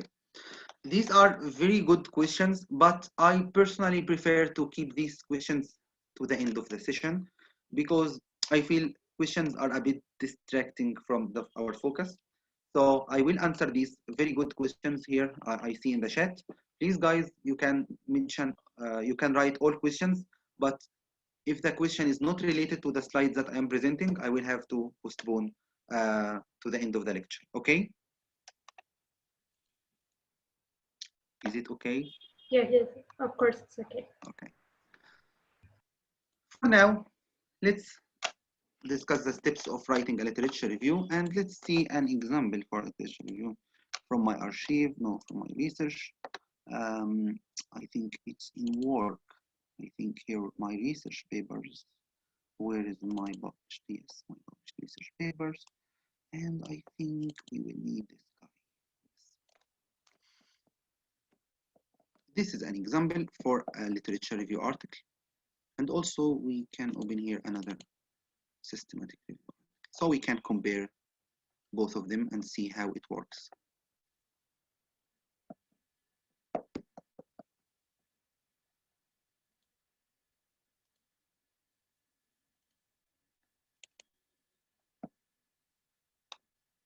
So here we have two papers, two projects that were led by me as a first author about the same disease, Parkinson's disease. One is called caffeine, the forgotten potential of Parkinson's disease, and the other one is called coenzyme Q10 for patients with Parkinson's disease. This is a systematic review and meta-analysis, and this one is a literature review. Let's see the structure of both articles. This is an abstract. Have a look here on this abstract. It's one single paragraph. You can't find an introduction or a method here in this abstract. It's one single paragraph. Here you can find introduction to sentence. Here you will find the method, and here you will find the result and the conclusion. This is the abstract. So the first difference between the literature review article and the systematic review article is that systematic review has a clear structure in the writing of the abstract and in the writing of the main text, the manuscript itself. Here you find introduction, method, result, conclusion, and here in the manuscript you will find introduction. In the full article you will find introduction and methods. Look here, methods, and you will find here results and discussion. But here in the literature review, it's the abstract is one single paragraph. Here we have introduction. Yes, it's introduction about the topic, but there is no method here. You will not find methods. You will not find results. But the authors are discussing the topic and putting the structure based on their understanding of the research area. So here you don't have a clear structure for the article. You don't have introduction and clear introduction, clear methods, clear result, clear discussion. This structure is not existing in literature review, but existing in the systematic review. Okay. So let's see how it works. Systematic review or literature review. The first step to do a literature review is to pilot the literature. First of all, you are a medical student or you are a trainee. You are not an expert in the field. So when you decide to write a review article about a specific research question, the first thing you do is that you go to the literature databases. You will go to PubMed, Scopus, Google Scholar, and you will write your keywords and you start reading about the topic. So you understand what is this topic talking about? What are the most recent findings what researchers are discussing? What are the most challenging points in this field? Because you will need to address the need of the scientific community. You are not only summarizing the literature, but you are also guiding future researchers. You are also highlighting gaps. You are making arguments. So you need to be aware about the topics, the hot topics, the hot points in this research area. For example, when you write about remdesivir for COVID-19, you will find it's not clear whether remdesivir in addition to dexamethasone and corticosteroids will be beneficial or remdesivir alone or dexamethasone alone. You will find we are not sure whether patients without oxygen supplementation will benefit from this. You will read this in the literature. So when you read the literature, you will know which points are still unclear, which points need new opinion, which points need to be clarified further, which points you will need to stress on it for clinical practice and for future research. So the first step to conduct a literature review is to read about this topic, piloting the literature search, read about published literature. And the second point is to put the conceptual framework. There is two frameworks for the literature review. Conceptual framework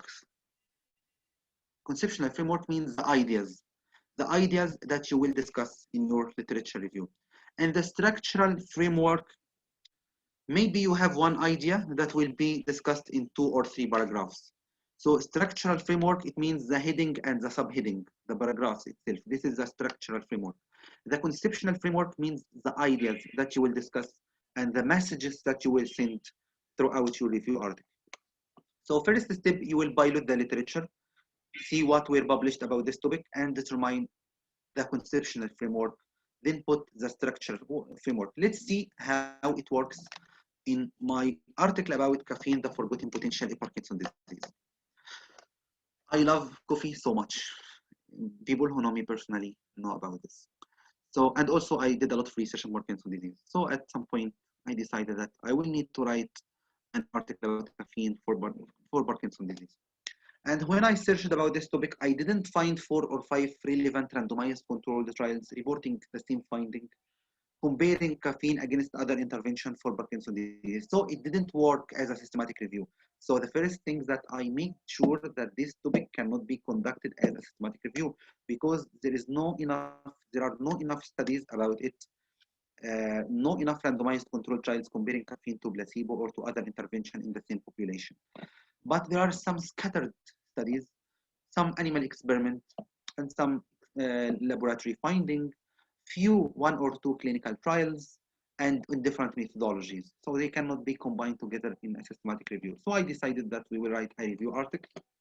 And if we didn't say systematic, so it means not systematic, it means a narrative literature review. Let's see how it works. First part, introduction. Yes, introduction about the disease and about the mechanism of action of drugs and about potential treatments for the disease. So it's a general introduction about the disease.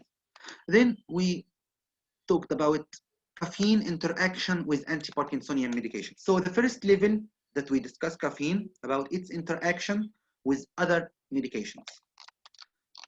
Let's see the second point. The other point, role of caffeine in neuroprotection against the disease. The role of caffeine in protecting from getting Parkinson's disease itself. So we will look for healthy population. We will look for studies on healthy population, studies reporting that people who consume caffeine more are less likely to develop Parkinson's disease. This is a different point here. And the fourth point, we need to see the effect of caffeine on dopamine release. We will see studies that reported the efficacy of caffeine in increasing dopamine release, because patients with Parkinson's disease have a problem with dopamine release. So we will investigate the impact of caffeine on dopamine release. And then the fifth point, caffeine as an adjuvant treatment. We will see studies where the investigators, the researchers, give caffeine as an adjuvant treatment to the other medications and give them to patients with Parkinson's clinical trials. So if you have a look on this article, you will find that we are discussing caffeine on multiple levels. And as a medical student in my second year medical school or third year medical school, by the time of studying, I didn't have any basic information about caffeine interaction with anti-Parkinsonian medication or about these major points in the topic. But we conducted a literature search, and I spent about 1 or 2 days on PubMed just reading what other researchers have done in this topic. And by reading a lot of research, I started to subgroup all these studies on the interaction with anti-Parkinsonian medication, studies about dopamine release, clinical studies adding caffeine to the medications, and how caffeine might protect those who don't have the disease, how can be protected by caffeine. So I subgrouped most of the studies in these 4 or 5 points. By doing this, I created the conceptual framework. This is called the conceptual framework of the review. You can see someone wrote in the chat. Yes, proceed. Okay. So this is called the conceptual framework. This is the conceptual framework. Then I started to write other parts. Under this section, we will discuss caffeine interaction with levodopa is the most common medication in the first line treatment for patients with Parkinson's disease. And then caffeine with bromocriptine. And then maybe other medications. These are the two drugs. Then role of caffeine in neuroprotection. Here we added epidemiological studies relating caffeine intake to the risk of Parkinson's disease. Then neuroprotection in preclinical studies, studies on animal models. Then neuroprotection, possible mechanisms of neuroprotection, and we added this diagram. It took me about 24 hours to draw this diagram, but I think it's worthy. I think. And then the mechanism of action, and under this mechanism of action here, you have preventing Lewy body formation, adenosine receptor blockade, and the antioxidant activity of caffeine. So first you start with a conceptual framework, and you determine the 4, 5, 6 major points that you will discuss. Then you will discuss the details of every idea. And when you detail these ideas, you will know, I will write one paragraph about neuroprotection, one paragraph about Lewy body formation, one paragraph about adenosine, one paragraph about antioxidant activity. So here you come up with a structural framework. And I will add a diagram here for the mechanisms to explain.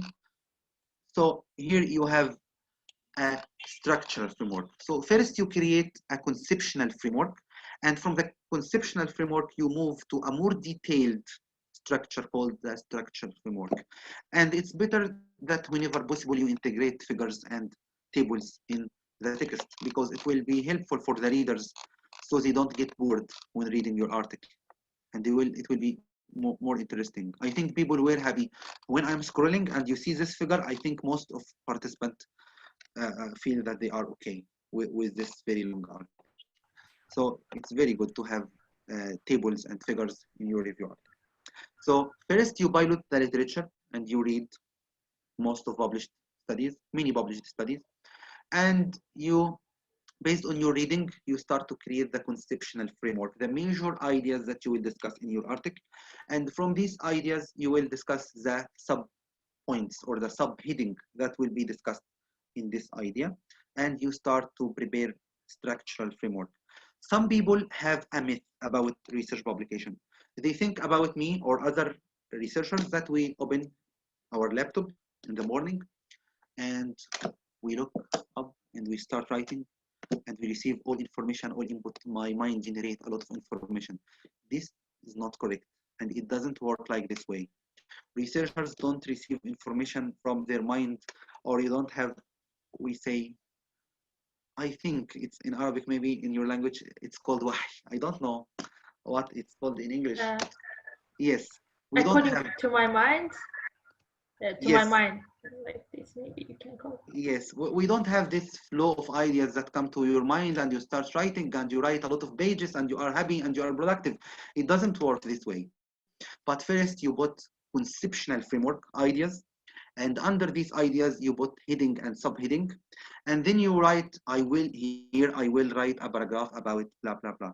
I myself do this, and still until today when I write a manuscript I leave some advice, some notes for myself. Here I will add a figure, here I will discuss this point, here I will mention the paper of Muhammad, here I will discuss this point. So first you put a conceptual framework, then you move to a more detailed structural framework, then you start collecting information. Now the authors, my co-authors, are aware that we will discuss 4 or 5 points, and I give this task to someone. For someone will write the introduction, someone will be responsible for caffeine interaction with anti-Parkinsonian medication, another guy will be responsible for caffeine neuroprotection. Maybe if this topic is big, I will give him only 1 or 2 sub points, and another one will complete the section.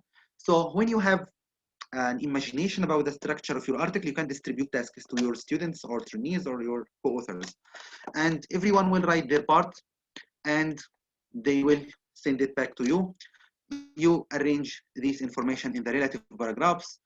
You start writing the article in a coherent manner, because when I give Rukaya, for example, a task about writing neuroprotection, she might start again, Parkinson's disease is the second most common neurodegenerative disorder. And when I give, for example, Ibrahim part to write about caffeine action on dopamine release, he starts Parkinson's disease is the second most common neurodegenerative. You know, that most of the students will start the same beginning and will give an introduction, then we'll move to the core of the idea. So I will have to remove all this repeated information and collect them in a coherent article.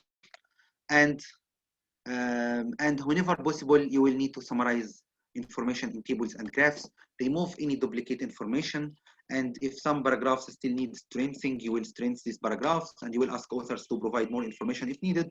It's a collaborative work.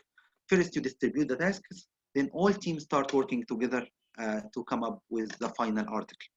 And you will revise the article critically. You can give the article to an expert to revise it and provide input or opinion about your article. You can send the article for a narrative for a native English speaker or a company or a native English author from your institution, from your university, to revise the English language of the article. Then you decide to submit your article.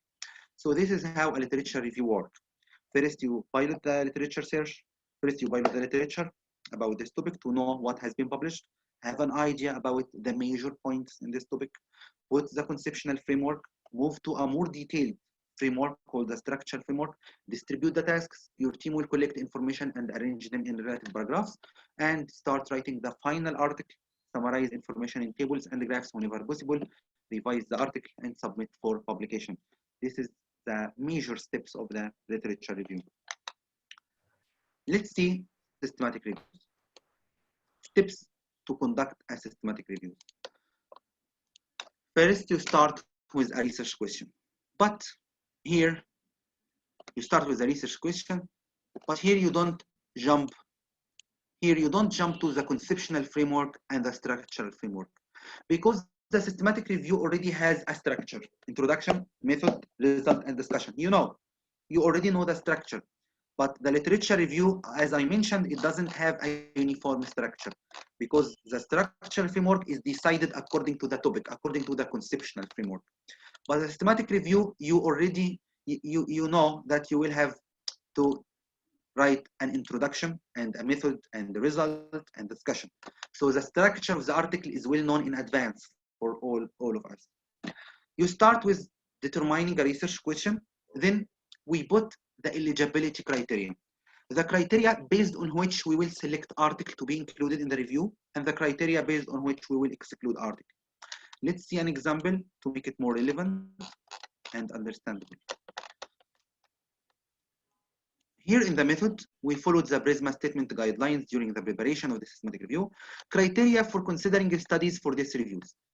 We used the following inclusion criteria: study design, randomized controlled trials comparing coenzyme Q10 supplementation with placebo, intervention coenzyme Q10, all doses, physical form, hydrophobic form, preparation, comparator, placebo, population. What are these information? These are the criteria. These are the criteria. Any study whose design was randomized control trials, any study whose intervention was coenzyme Q10 with any dose in the hydrophobic form or standard formulation with vitamin E supplementation, and comparing it against the placebo in patients with early and mid-stage Parkinson's disease, reporting these outcomes, any study with all these criteria satisfied will be included in my review. So the author put criteria for including the studies in the review. And when you talk about an interventional topic, you know that for intervention we have population, intervention, comparator, outcome. Population, intervention, comparator, outcome. Your PICO, and you know it. I know you had some sessions about evidence-based medicine. Yes, so you know your PICO or PICO or PICOS or PICOS. You will read in some books population, intervention, comparator, outcome, study design, and some books will say PICOS. Population, intervention, comparator, outcome, study design, and time frame. Some authors put time frame for inclusion. For example, they say we will include studies with a follow-up duration of 6 months or more. So they want to look at the long-term efficacy of this drug. So they will only include studies reporting data of more than 6 months. So at some point, the authors can add to this criteria at the time. Okay, so it's called population, intervention, comparator, outcome, study design, and sometimes PICO or PICOS or PICOS. And also you say we exclude studies that use a form of coenzyme Q10 other than ubiquinone. We excluded non-English articles, studies that were not available in our language. So this is called the review criteria. So the first step is the research question. The second step is the eligibility criteria. You put the eligibility criteria. The third step is searching the literature. You put a specific keywords. You and your team agree on a specific keywords, and you go to medical electronic databases. You open medical electronic databases as PubMed, Google Scholars, Scopus, Embase, Ibisco, Ovid Medline, not COVID Medline, Ovid Medline. These are medical electronic databases and Cochrane library maybe, and then you use these keywords to search the literature and to find all relevant studies about this topic. And next step, after you search the literature, for example, you find 2,000, 3,000 research papers. It's not logical that you will read all these research papers to determine which one is valid and which one is eligible or not. So you do something called screening. Screening, by looking to the title and the abstract of the article, you decide whether it's relevant to you or not. It's called screening, and screening is a two-way process. I think we don't have time to go in depth in details, but I am willing to share some detailed information from my systematic review course here for you, because your team look motivated. You guys look motivated to know more. So why not? Let's share with you more specific details. Formulating the research question, as I mentioned earlier, it should be a narrow scope research question, population intervention comparator outcome, and this research question should be supported by clear eligibility criteria, inclusion and exclusion criteria, population intervention comparator outcome study design. I think we saw an example for this. Part of my course is to ask participants to do some group activity. We don't have this luxury now, so we have to move on to the next presentation.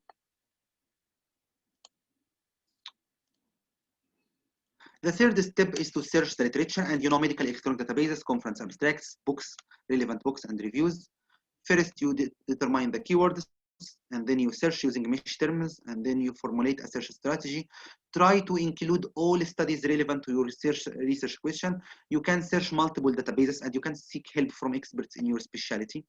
Don't forget to remove duplicates. For example, I searched on PubMed and I found 1,500 articles. I searched on Scopus and I found 1,000 articles.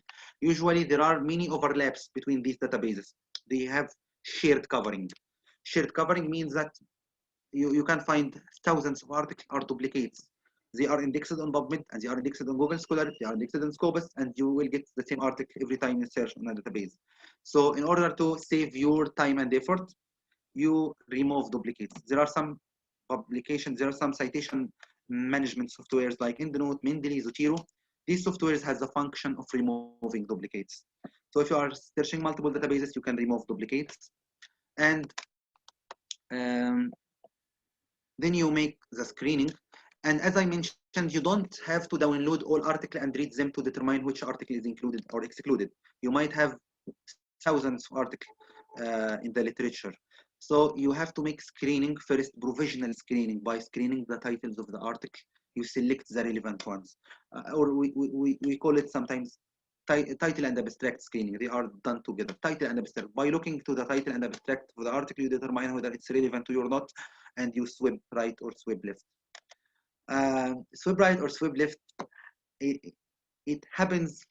New screening softwares, like, I will not discuss hand screening, or maybe you can make screening on Google Sheet, and you export the result from PubMed as Excel file, and you put it on Google Drive, and you share it with your team, and you guys decide whether the article is included or excluded.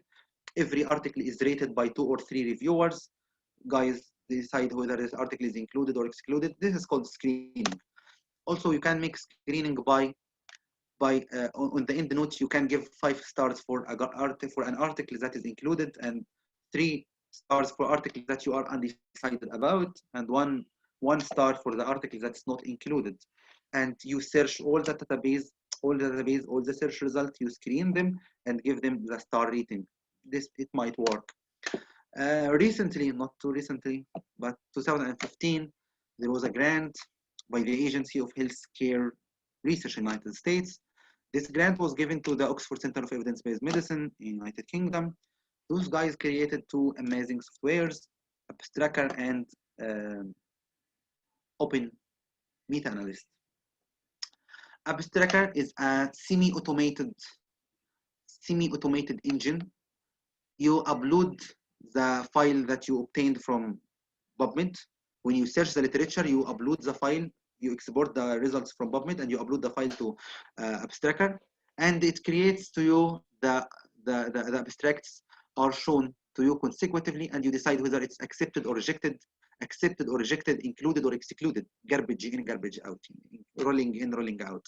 Yes, so it's called semi-automated abstract screening. Also, there is another one called co-evidence, COVIDENCE. This is also semi-automated abstract screening. By the time I was explaining these lectures in Egypt 2016, it was for free, and I was insisting on guys attending my course to register for it because it was free of charge. Now it's not free of charge. Students have to pay, for example, $dollars to get access to this software, unfortunately. An alternative software that has the same power and is free is called Ryan. And maybe we can share it here. Ryan screening. Am I giving so much information? Okay. Ryan here. This is a free software developed by Qatar Biomedical Research Institute. Maybe I think it's a Qatar institute. Yes, Qatar Computing Research Institute. It's available for free, and there are many tutorials. I think there are many tutorials on the YouTube. Here you can check how to make screening. It's very good. Okay, so we discussed research question, eligibility criteria, searching literature, screening. Then you move to quality assessment. And for quality assessment of clinical trials, there is a tool called Cochrane Risk of Bias Assessment Tool. Cochrane Risk of Bias Assessment Tool. Let's see here.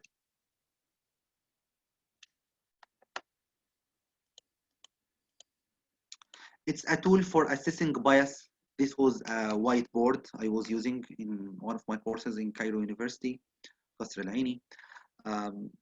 I like drawing diagrams.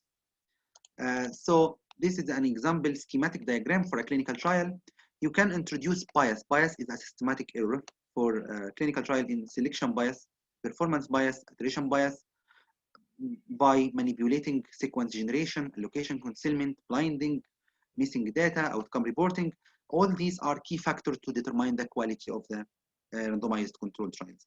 There is a tool called Cochrane Risk of Bias Assessment Tool, and it's a tool for evaluating risk of bias in randomized controlled trials. If you are doing a systematic review on an interventional topic, for example, safety and efficacy of dexamethasone for COVID-19, for example. So you have to evaluate the quality of the methodology of included studies. So in the systematic review, not only you collect and summarize information, but you do a quality assessment. Quality assessment, assessing the risk of bias in included studies.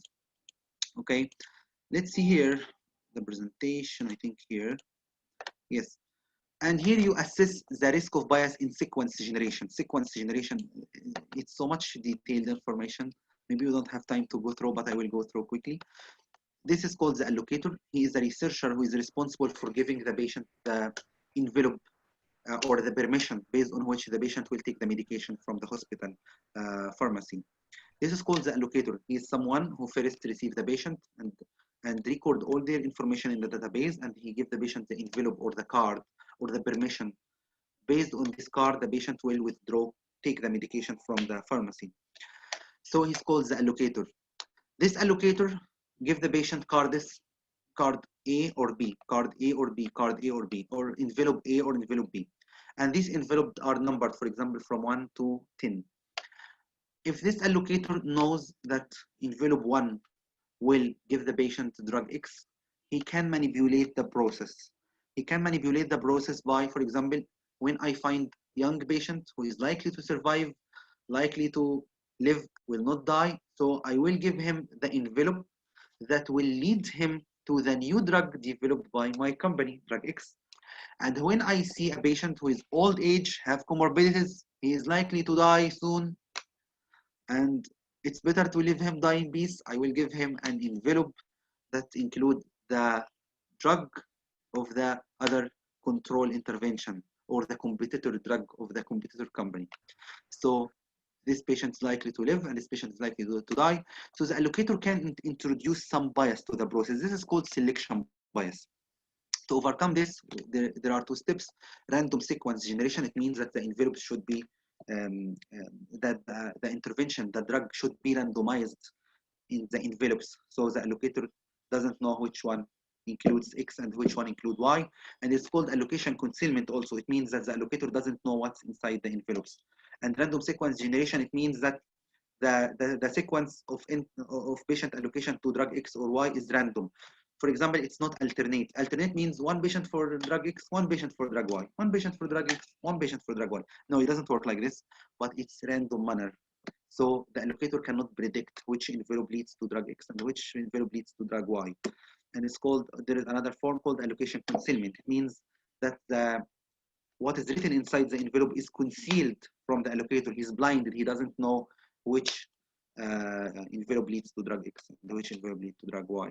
Okay, a lot of details here. It's a research methodology issue, and you can, I have an Arabic video about 1 hour and 20 minutes on YouTube, but I think many of you don't understand Arabic, so it might not be beneficial, but I promise that my courses will be available soon next year in English language. You guys can join if you are interested, but for now they are only available in Arabic language. But my book has this part in English language, you can check, and it's available for free on my website. You can download and check more about performance bias, attrition bias. In summary, there are a lot of methodological steps that can be manipulated by the researchers, and there are some steps that prevent authors from introducing or researchers from introducing bias to the studies. So when you are creating a review, you will read the included studies, included article. We get the clinical trials and we open the article, we read it in detail to have a look on these key methodological steps to make sure that the author did not introduce so much bias to the methodology of the trial. So based on these items, we decide whether the article is of high quality, low risk of bias, or low quality, I mean high risk of bias. Okay, thank you very much. Thank you, Tagreed. Okay. By the way, Ahmed, don't worry for the time. So we have time. If you have also time, we are enjoying your lecture. So please don't worry for time. For example, yes, I have time. That would be. Okay, thank you very much. So these major points are sequence generation, and allocation concealment. It means the allocators are unaware about the sequence of patient allocation to the treatments.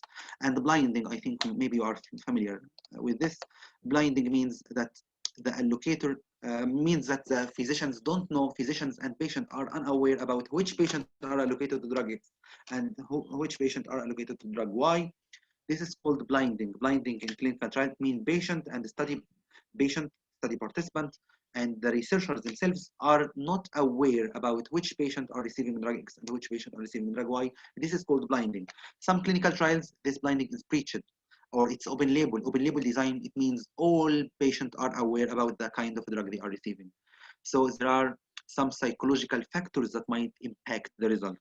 For example, if you are a patient and you know that you are not receiving the new treatment, but receiving a placebo or receiving no treatment, your case might deteriorate and you might feel any slight headache. You might feel it's a big adverse event of the lack of treatment, and your case and motor functions might deteriorate, quality of life, and you might become obsessed with the fact of not receiving a treatment.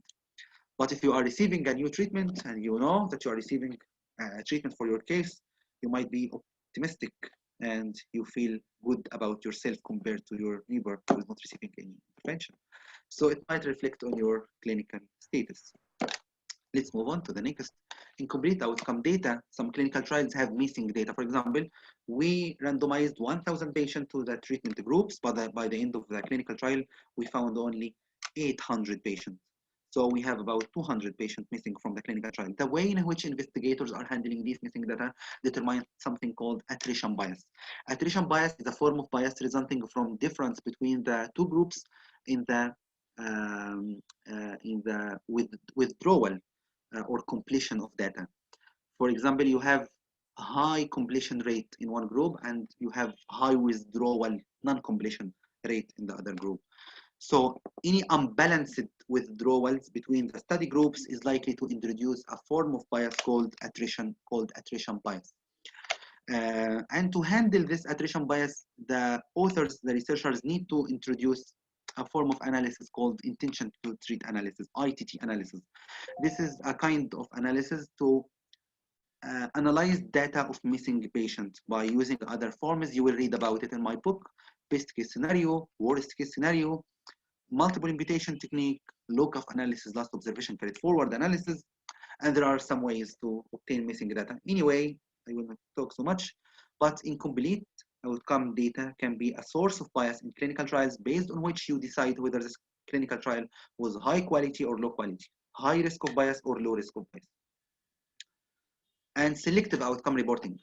Some authors pre-specify many outcomes to measure. For example, we decide to measure HDL cholesterol, LDL cholesterol, total cholesterol, and blood pressure, patient weight, and body mass index. And we are evaluating a new treatment for obesity.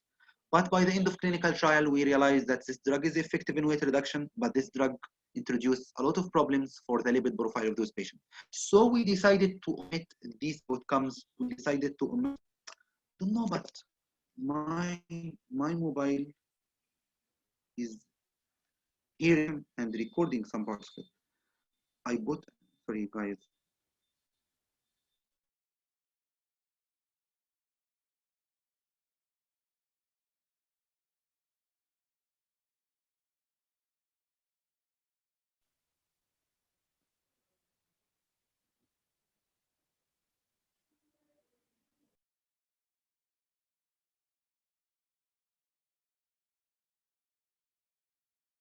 Can find that the drug was unfavorable in some outcomes, so they omit these unfavorable. Oh my god.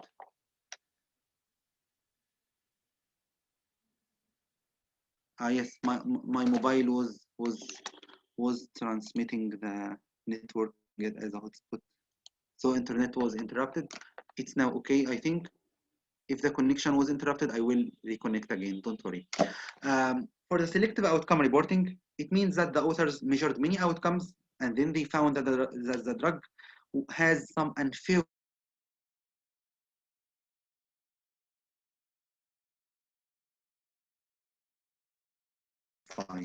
and we report the manuscript that this is a miracle drug.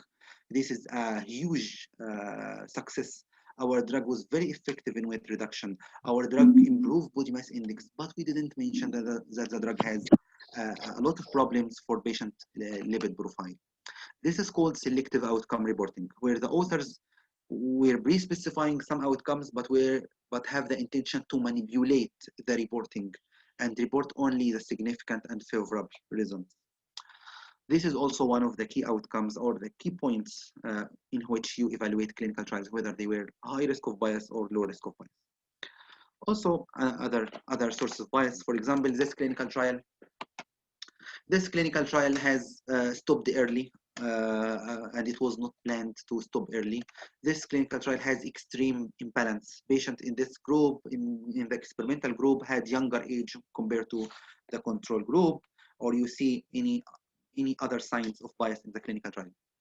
This is a summary of the Cochrane risk of bias assessment tool, and it's a tool for assessing the quality of the randomized controlled trials. You can use it when you are evaluating the quality of clinical trials to conduct a systematic review of interventions. The last step is to present the finding, and there are multiple ways to present the finding. If you have a look here, you will find we can present the finding in a narrative manner. How in a narrative manner? For example, here in this observation, in this literature review, we are mentioning every study. We mention every study and what did the authors report here. For example, this author, however, in 2 clinical trials by Fulan, by Carzinal and Nelson, I don't know him actually, blah blah, reporting 6 patients. Caffeine did not alter pharmacological kinetics, pharmacokinetic parameters of bromocriptine, and they failed to enhance its Parkinsonian medication. Here, this is called a narrative manner. This is called narrative manner, where you are explaining what each author did and what their results were. There is another form to summarize the result. It's like this. This is a baseline characteristics. Here we are putting the characteristics of included studies, the characteristics of the population in the included studies, but you can make another table for the outcomes of the included studies, for the results of each study. This is called a tabular manner, and there is also a graph. This graph, when you conduct a meta-analysis, you will have this graph. It's called forest plot. So forms of presenting data in a review can be narrative method, which is commonly used in a literature review, or tables and figures, and maybe a figure like this, summarizing mechanism, and maybe a figure like this, resulting from a meta-analysis, pooling data of multiple studies together. This is a very advanced technique, meta-analysis, sophisticated, so I can't explain in detail during this session, but I will give brief description or a brief introduction. And lastly, we need to know what makes a good literature review article. What makes a good review article? Most of authors, unfortunately, in weak review article, you will find authors are only summarizing the literature. Yes, it's okay, but it's a mistake to make your article only a summary. It's better that your article include an argument, evaluation of studies, comparing studies conducted in different populations, in different treatments, in different methodologies, and maybe in different time frames and using different outcome measures is very important to inform future researchers and to guide clinical practice. So not only you need to summarize literature, but also to evaluate and compare studies, not only summarizing them. Also, the authors need to create an argument. When you have contradictory findings from two studies, you need to justify why these results are different, and you need to add your opinion here. The author should be active in the review. You should use active voice when discussing this review, when writing a review article, to explain your opinion, your point of view, and your own expertise in the clinic or in your country or in your hospital, your own knowledge and your own opinion about this point. You can try to identify gaps of knowledge, not only summarizing what has been done, but highlighting the gaps of knowledge. This topic is still no enough evidence, no sufficient evidence. Only 1 and 2 studies were conducted about this point. We still need further studies to evaluate the safety and efficacy of this drug. This is called identifying gaps of knowledge. Highlighting suggestions for future research. Based on your digestion and information of the past research, you need to highlight improvements in future research and suggest this for future researchers. And finally, whenever possible, if you can summarize information to guide clinical practice. But as mentioned, literature review don't do a good job in guiding clinical practice, because systematic review are doing this impartially, doing this without bias. But literature reviews are doing this by explaining your own opinion and introducing your own opinion and letting your opinion influence the scientific information. So yes, you can guide clinical practice by literature review, and you can recommend things for future research and for clinical practice, but for clinical practice, it will not be taken so much seriously because it's a literature review. But if you are conducting a systematic review, it will be very important, very informative, and very powerful to guide clinical practice for evidence-based practice. That's all. And here I will have to give one minor point about meta-analysis. Meta-analysis is the quantitative form of the systematic review. In the systematic review, you are including multiple studies together and you are reviewing them, summarizing them. There is something called a meta-analysis. It's conducted on top of a systematic review. So first you do a systematic review and you decide you are okay, or you decide to do a meta-analysis on top of this systematic review. And the decision whether to conduct a meta-analysis or not depends on many factors, including the number of included studies and whether these studies are reporting the same outcomes or not, whether these studies are homogeneous together, comparing the same drug against the same control, reporting the same outcomes, I mean outcome measures. Comparing Ahmed against Muhammad, for example, we are comparing body mass index, comparing IQ, comparing academic performance. This is called the outcome measure.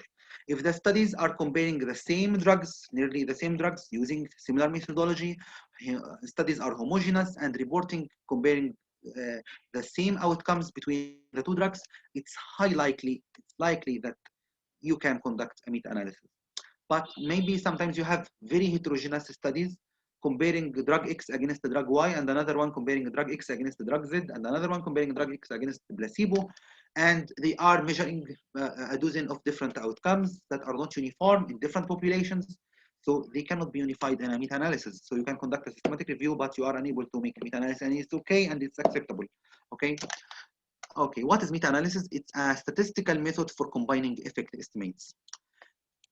If I give you a question now that we have 10 studies to improve the quality of life, for example, to improve the quality of life or depression score of medical students during the pandemic. For example, let's say we have 10 studies reporting the efficacy of yoga in improving the quality of life or the psychological status of patients or medical students during the pandemic. And these 10 studies, the first study reported that the efficacy was 6 points, increased the quality of life or the psychometric scale 6 points, the other one 5 points, the other one increased 8 points, the other one 5 points, the other one 3 points, the other one 9 points increase in the scale. And I asked you, if we want to combine these studies together to know the true efficacy of the yoga, how many points does yoga increase in the quality of life or in the psychometric scale if yoga was introduced to medical students? What will your basic thinking be? What will be the first thing that you think about this?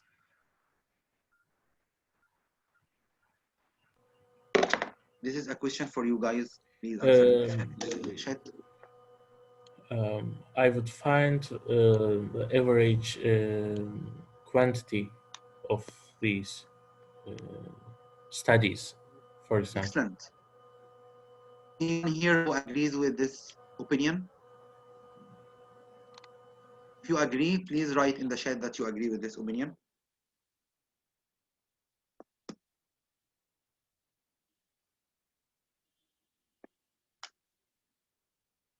Do you agree? Actually, you mean that you add the parameter that different from this, yes? Maybe standard deviation can be checked because we don't know that if it will differ very much or not from the mean. Okay, I mean, here we have 10 studies reporting different efficacies of the yoga.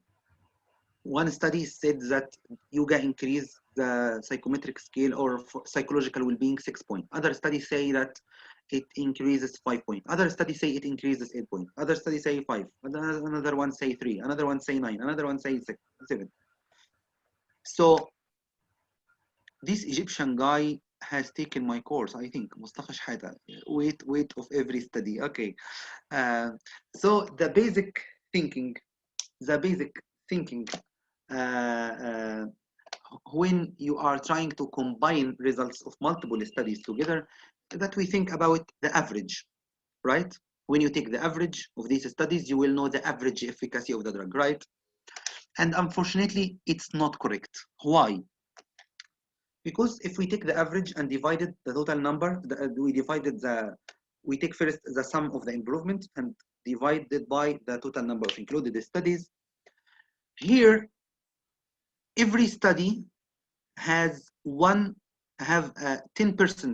Every study has 10% chance to influence the final outcome, right? All studies are equal in the power or in the weight in which they are influencing the average, right? Right or not? When right, you take the, right. When you take the average, all studies have the same weight. All studies have the same chance to influence the average, right? Every study has 10% chance of influencing the average.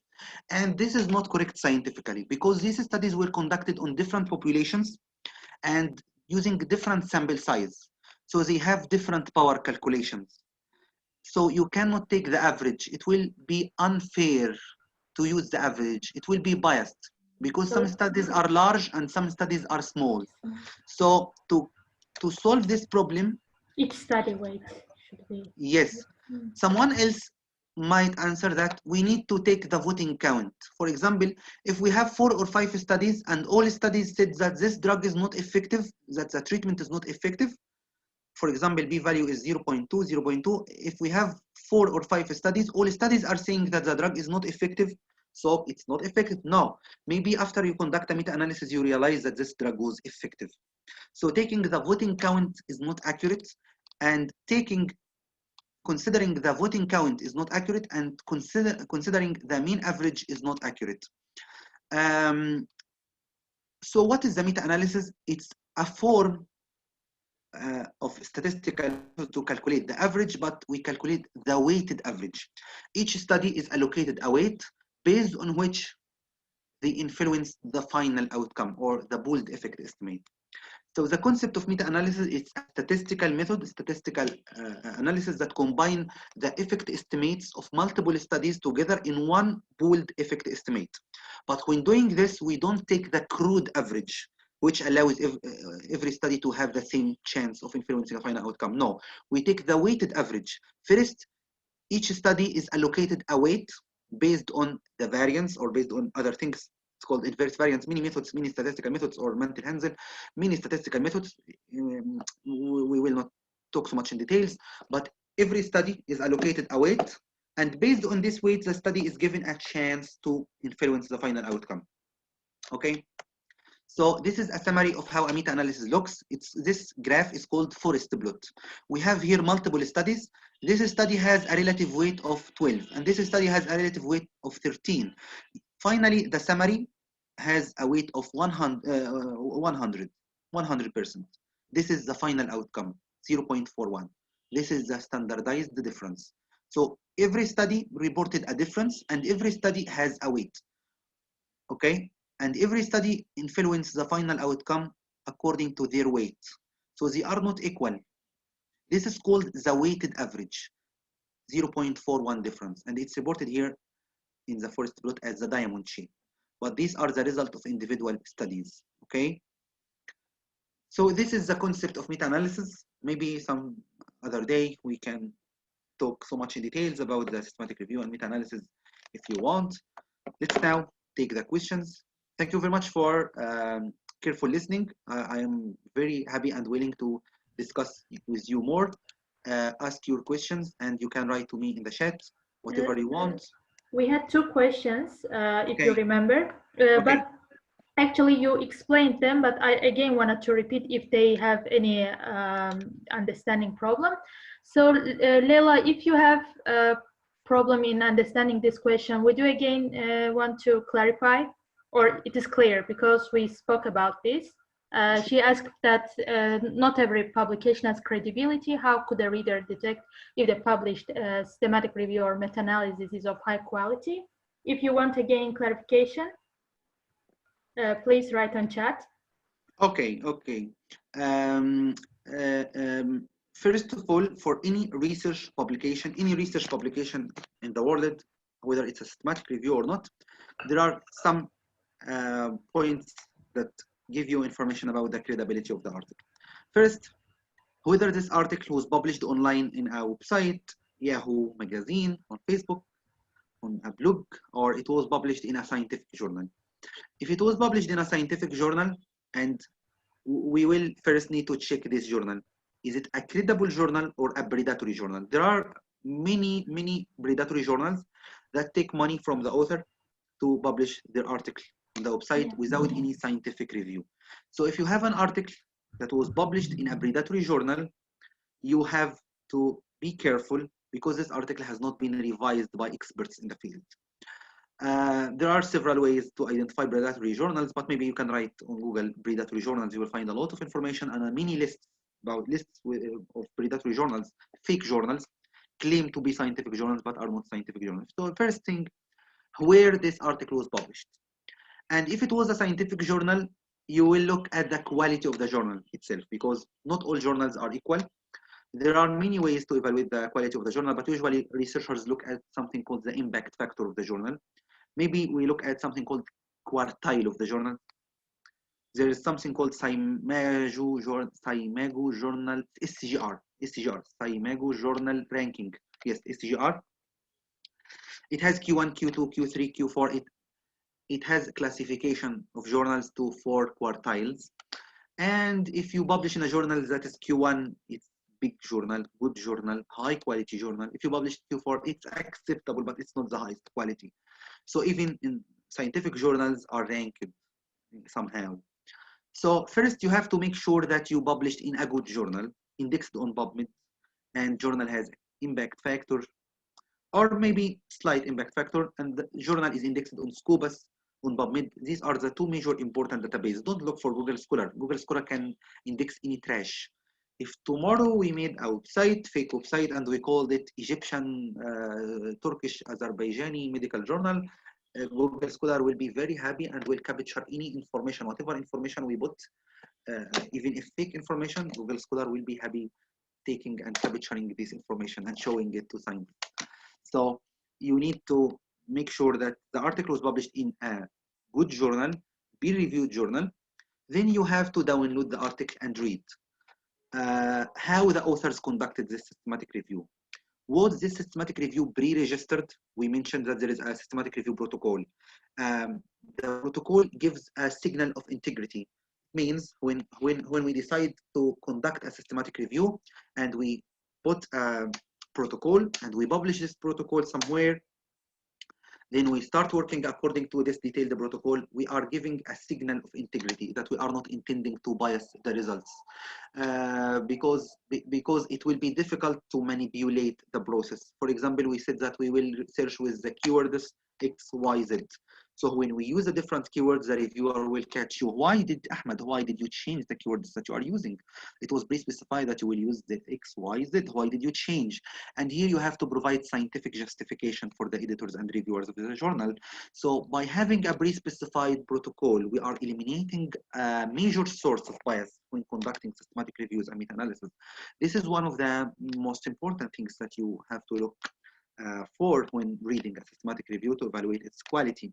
Second, you have a look at the scope of the systematic review and the criteria, whether it's justified or not justified. Sometimes, for example, and let's say, I personally I'm not praising myself, but I reached a point in my career and expertise that I can be conducting a review and I can manipulate the finding by excluding a specific study, and I see what is the difference between this study and all other studies, and I put it in the exclusion criteria and try to find a scientific rationale for it. And it's unethical to do this, but I tell you that somehow researchers, expert researchers, can have high level of expertise that they can manipulate their own work. So when you develop skills and expertise in systematic reviews and meta-analysis, so not every systematic review counts, but you have to read the review itself, particularly read the methods, keywords. Is it enough? Did the authors search on multiple databases, or they only searched on PubMed? Did they try to identify and publish the studies? Was the selection criteria justified? Did they adhere to the protocol? Did they use appropriate statistical methods? Because sometimes, for example, if you use a fixed effect model, it can give you an effect that the treatment is working. But if you use the random effect model, the same data and the same studies and the same case, it will give you the effect that the drug is not working. And I had this situation many times. And here you have to make a well-informed decision based on scientific information, when to use this model and when to use this model. If the author does not have enough knowledge and expertise to make these informed decisions, the systematic review can be misleading and the result can be wrong. And they can manipulate the finding this way. So the best way to understand the quality of something is to understand more about the thing. This is my point of view, and this is, I think, the simplest answer to your question. Let's move next question. Did I answer your question in detail or not?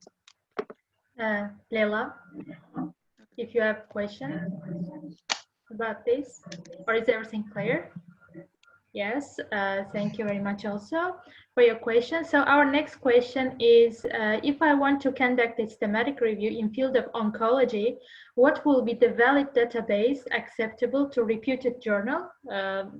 I guess that he wants to publish his article, so he wanted to access to valid database. So which database should I use for systematic review? This question. Okay, this is a very good question. There are major databases. Any systematic review in medicine should usually pass through these databases. First, PubMed. Second, Scopus. Web of Science. Maybe Google Scholar and Cochrane Central. If you want more, you can read my book. You will find a list of medical and multidisciplinary databases. I think it includes about 6 or 7 books. It's enough for doing a systematic review in oncology. Another question. There is actually another question, I guess. Weight of every study. Yes, I checked and there is no any question. So your presentation ended, right? Yes, my presentation ended. And I was very happy with the discussion with you guys. Dear participants, do you have any question for Ahmed? Really, it's a great chance that we invited and he accepted. So please feel free to ask the questions. Thank you very much. Someone here, could we see you in our platform again? Sure. You guys are welcome anytime. And you can communicate with me on my social media accounts. I'm a very active guy on social media, on Facebook, Twitter, and Instagram. Just you can check my website. You will find links to everything. You can write my name. It's the same name everywhere. You are welcome. Thank you very much for you. I would like to ask one question. Okay. I see that systematic reviews must be must be done by doctors or professionals, yes. But is it possible that meta-analysis could be done by statistical mathematicians or so on, or it's also must be done by doctors or experts? Okay, there is a wide understanding that systematic reviews and meta-analysis are informing clinical practice. And they are not only summarizing literature, but also providing evidence for clinical practice. And to conduct a systematic review, you need to have a lot of scientific information about clinical trials that were conducted about this area. That's why when you read about systematic review in many books, many courses, you will find that systematic reviews are usually conducted by experts in the field.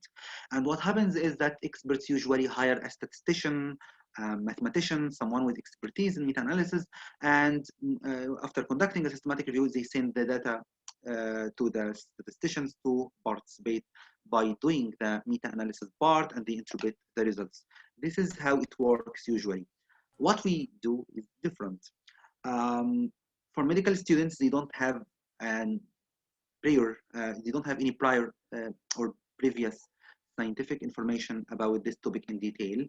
So I usually ask my students or my colleague to first read about the topic. The first thing is that you need to get yourself familiar with what has been published in this research area, to read the clinical trials, to know what their findings were, what their methodologies were, and to build some experience with this field. And then you start putting the protocol and start doing the review. So for medical students and junior doctors, there is another step before conducting a systematic review that you should familiarize yourself with this research area in particular. And for the meta-analysis, some people can hire a mathematician, a statistician to do the meta-analysis. But I usually, when I started my medical school, when I started doing research in my second year medical school, I said to myself, I have a lot of time, so why I have to get someone to do the job for me? I have to learn and build my own expertise and do it myself. So this is what I learned, and this is, I hope, other students can do. If you can't, it will be okay for you. You can find someone who is expert in meta-analysis and ask them to participate with you, and it will be okay. Also, there is one question about plagiarism.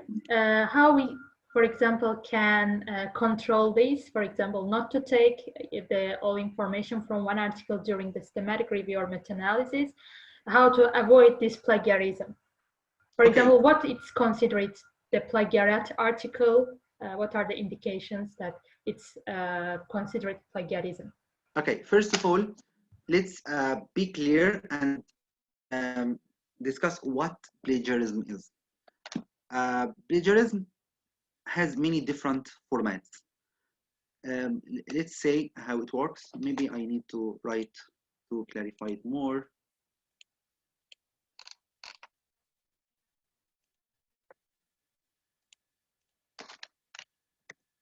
It means taking information without permission. Like it's a theft, scientific theft, okay? Taking information without permission. This is the very brief definition of plagiarism, and it has many different formats. First of all, the authors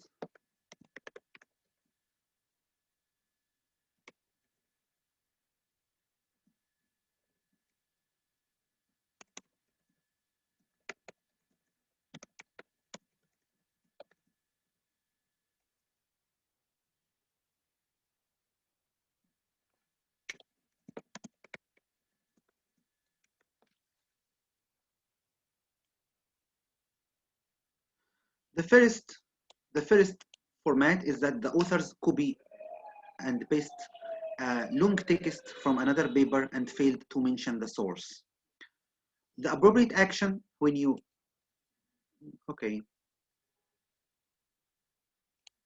let's remove this. I will put it last.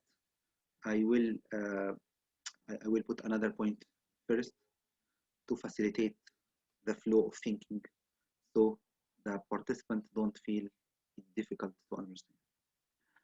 In the scientific community, when I take an information from you, I should write you as a reference, and I should put citation. Citation means number between texts. For example, here you will find, let's say, the cardinal pathological features of Parkinson's disease are Lewy bodies, which are proteins formed from 140 amino acids and can be recognized by blah, blah, blah. And then I put a reference. This is called citation. This number is called citation. And here, when you go to 41, you will find the paper from which I took this information here. Okay, yes, about Parkinson's disease and Lewy bodies. Okay, this is scientifically incorrect.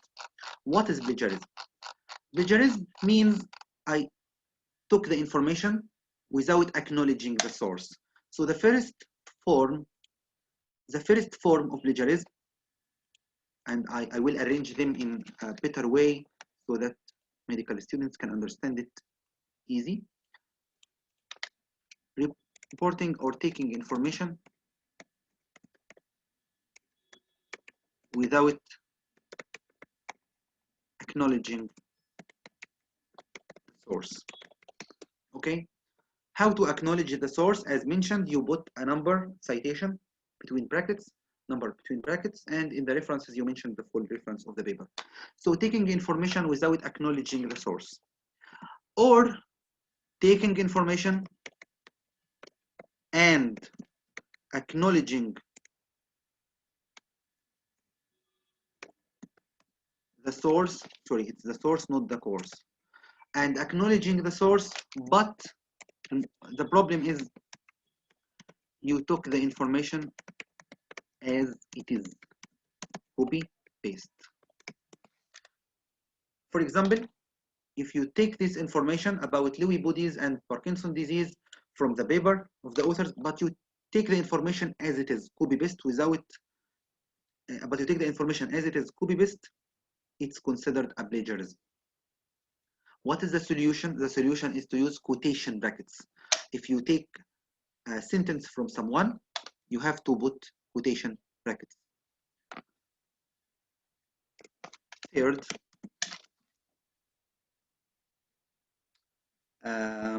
so first form, taking information without acknowledging the source. Second, taking information and acknowledging the source, but you used the same wording, the same text as copy-paste without putting quotation marks. The third form is taking information and acknowledging the source, and I know you can't use and multiple times, but here it's allowed to link the information. Taking information, acknowledging the source, and using quotation marks. Okay, but you took too much text from the source. It's not acceptable to take more than 1%, and some universities and journals say 5% from the same source.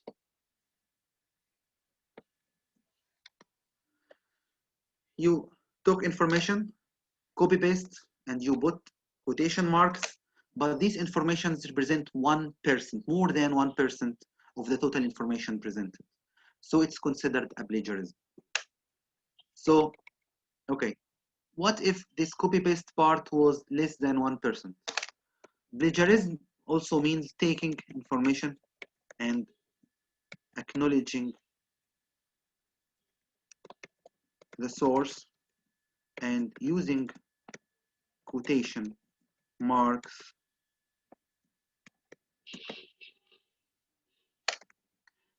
and you have less than 1% from every source, but the total similarity or plagiarism more than 5% in some universities, more than 10% in some universities, more than 25% in some universities, according to your institution and the journal. So plagiarism has so many formats. The first format is taking information without acknowledging the source. And the second one is taking information and acknowledging the source, but you took the information copy-paste without putting quotations. The third form, taking information and acknowledging the source and putting quotations for the copy-paste parts, but these parts represent more than 1% of the context in your paper. And fourth format, taking information, acknowledging the source, and using quotation for anything that's copy-paste, and not taking more than 1% from any single source, but totally the similarity index in your paper is more than 5%, 10%, or 25%, according to the specific limit specified by your institution. So all these are forms of plagiarism. You can take anything more than 1% from single paper without permission. You can take tables without permission. You can take figures without permission from the copyright holders. And the copyright holder can be the authors or the publisher, according to the publication license of the journal. For some articles, you have to go back to the author and ask them for permission before taking information from them. More than 1%, I mean more than 1% copy-paste. To skip from plagiarism, you need to acknowledge the source of every information that you present in the article. This is the first. Second one, to avoid taking any copy-paste information from the source as it is. You need to make paraphrasing. Okay, this is about plagiarism. And for me personally, I have very interesting way, and I like to share with you the way in which I'm using to detect plagiarism. I never take a sentence as it is. I read multiple papers and I find myself can narratively generate information. And this is my way when writing. But when I'm reading the paper, for example, my co-author wrote part in the manuscript. When reading it, I find this sentence too good to be true. When you find a paper written by your co-author that's too good to be true, usually this sentence is taken copy-paste from someone else. And I have some gut feelings about this. When I find this, I take the sentence as copy-paste and I go to Google and I find the paper, this sentence already exists in a paper. And it's true. I don't use plagiarism checker softwares. Our team maybe sometimes check the final manuscript by Turnitin softwares and authenticate. But I personally use my gut feelings to know whether it's copy-paste or not. That's all about plagiarism. And what about translation? For example, you write one article in English, but you translate it into Arabic, but the same sentence. Is it also plagiarism? Yes, or translation is okay. For example, yes, for translation is okay, and it means changing the form of the information. For example, if you are putting the information in a table, and I take this information and generate a figure, a diagram, is this considered a plagiarism or not? Changing the way in which information is presented does not mean that you take the information as copy-paste, but you still have to acknowledge the original source of the information. Yeah, actually, it's also unless in the translation, if you make translation, if the translation you are introducing your ideas, writing something, changing some of the text, some people during the translation can make some changes to the text. It's okay, but if you are taking it also copy-paste exactly, I think at some point you need to go back to the publisher to get a permission from them. What's next? We have no question on the chat, just one question about Egyptian medical students. Okay. I know that many of the Egyptian medical students are interested in scientific research. What's the secret? I don't know actually, but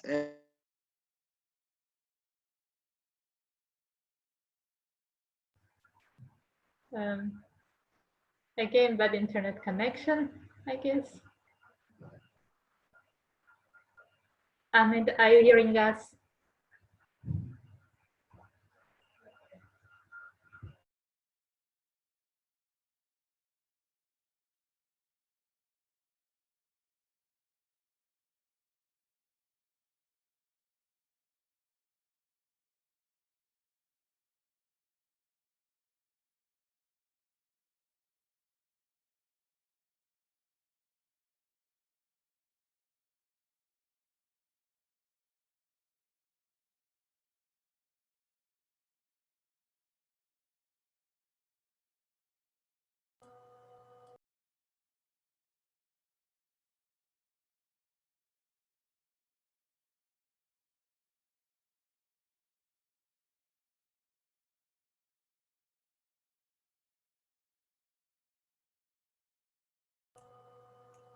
I think he will be back soon.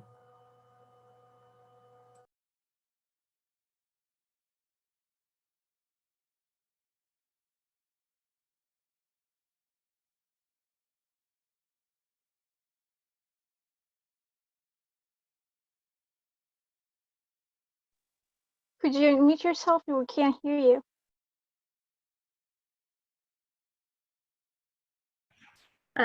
Sorry. Yes, he will come back in a few minutes, so be patient. And he apologizes for it.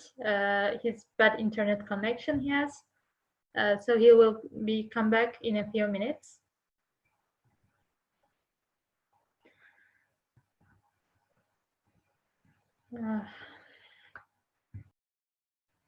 So if you have any question, please write on chat. And if you have the ideas for upcoming webinars, and if you want again that to invite the Ahmed, Negida, you can propose your suggestions. Which topics would you like to be covered for the upcoming webinars? You can write either on the chat, and I will share the presentation and the source that Ahmed will send me to the group, SCORIC group of Azerbaijan, as an MDS.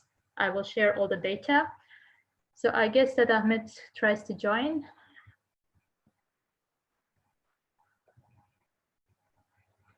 Yes, he's back.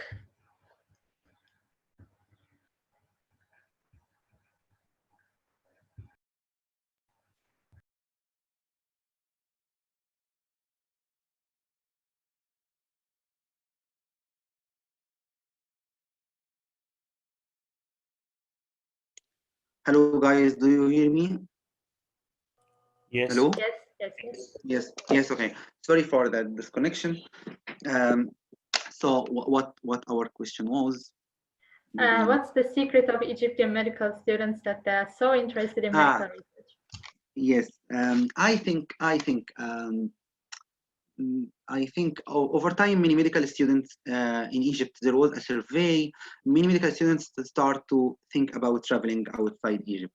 And there was a survey that I read 4 or 5 years ago from Ain Shams University. A survey of medical students found that more than 80% of medical students in Egypt are considering to travel abroad. So if you have this figure, it's justified that many of them start to look for opportunities like research positions, and many of them are considering research as a gateway to travel and work abroad. For example, they can join faculty, academic faculty members in other universities. They can join PhD programs and continue as a postdoc and faculty member. They can also, research also is important to strengthen your profile for competitive PhD for competitive United States residency programs. So over time, medical students start to realize that research is important, particularly that in Egypt, our universities do not give so much attention to research, and most of research that's done is very bad, low quality, copy-paste from Wikipedia, and students get 5 or 6 marks of research activity every year for the subject. I think it's the case for many countries around the world, but no formal process in which students learn research and build their own research capacity. So over time, there is an increasing awareness of medical students, and also our team has contributed to this significantly by raising the awareness of medical students, providing lectures everywhere, and by having representatives in every university. We start to spoil their minds with our ideas. So I think this is the reason. Can I ask a question? Okay. Yes, sure. How to introduce your idea better to journals? Could we get some marketing strategies for science? Some marketing strategies. Introduce your article to a journal, right?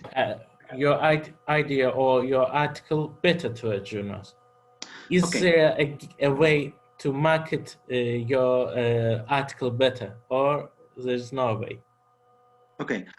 The best way to market your research article is that you target a journal who is interested in this research area. And this is what we do usually. When I write a research paper, and we have dozens of hundreds, thousands of medical journals that you can submit to, but you need to select the journal that is interested in this research area in particular and has published many papers about this disease area with similar design. So you are confident that the editor has his mind on this part. So also when submitting your research, there is something called cover letter. If you have applied to a job, you know what cover letter, what is the job of the cover letter. It's an introduction to your work, why you conducted this research, and you try to convince the editor that this work significantly contributes to the literature and is valuable and is a strong addition to the journal and to the readership.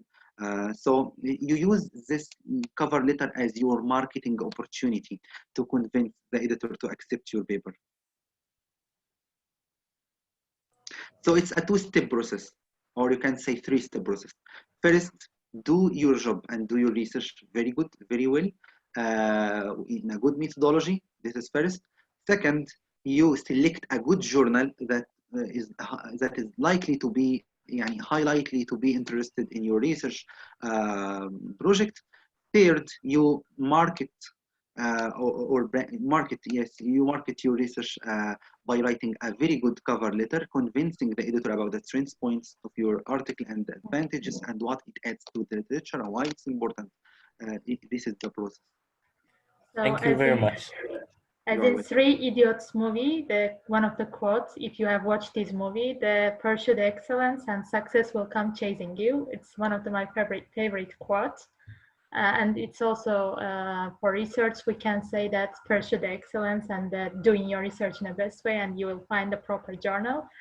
So if you don't have any questions, I don't want to get you tired anymore, because it's approximately 3 hours and all of our lecture is recorded and will be available on YouTube. I will send each of you the link. I would like to take a photo if it's suitable for you, Ahmed, if you want. Comments? No, actually, I don't have any comments to add. I'm very happy to be here today presenting this lecture. But maybe you can take a Can you take the photo? Yes, a collective photo, maybe, yes. Yeah. So participants, can you open your cameras, please? It's not compulsory, but it's desirable, of course.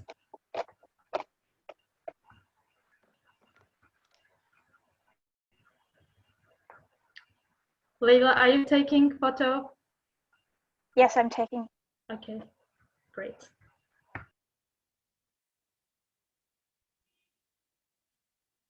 Okay, so say hi. Oh, say cheese. Sorry.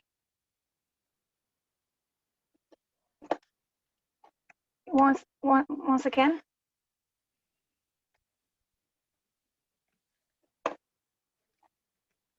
Thank you very much. Thank you. Thank you, everyone. Thank you very much, Ahmed, again and again. And all the participants want to see you once more for different topics. I don't know if you have any time to share with us for the future upcoming webinars. We can decide it for the upcoming webinars, but really everyone wants you once more, not once more, multiple times. Okay, no problem. You are welcome. Just you can arrange, and we can arrange the timeline as we discussed before last month about my timeline, and it will be okay, I think. And as an NMO, we want to congratulate you for your new position, Paul Farmer, right? Paul Farmer, Global Surgery. Yes, Paul Farmer, Paul Research. Farmer. Yes, Global Surgery Research Fellow. Thank you. And we wish you succeed for your upcoming whatever activities, let's say. And you are, by the way, Ahmed is PhD candidate. If I don't know, you introduced yourself at the beginning and you mentioned it or not. And we wish that you also to finish it with a great success. And thank you very much once more. Thank you. Thank you. Is there any question, guys? No, I don't have any questions. Okay. So see you later. See you later. Bye-bye. Bye-bye.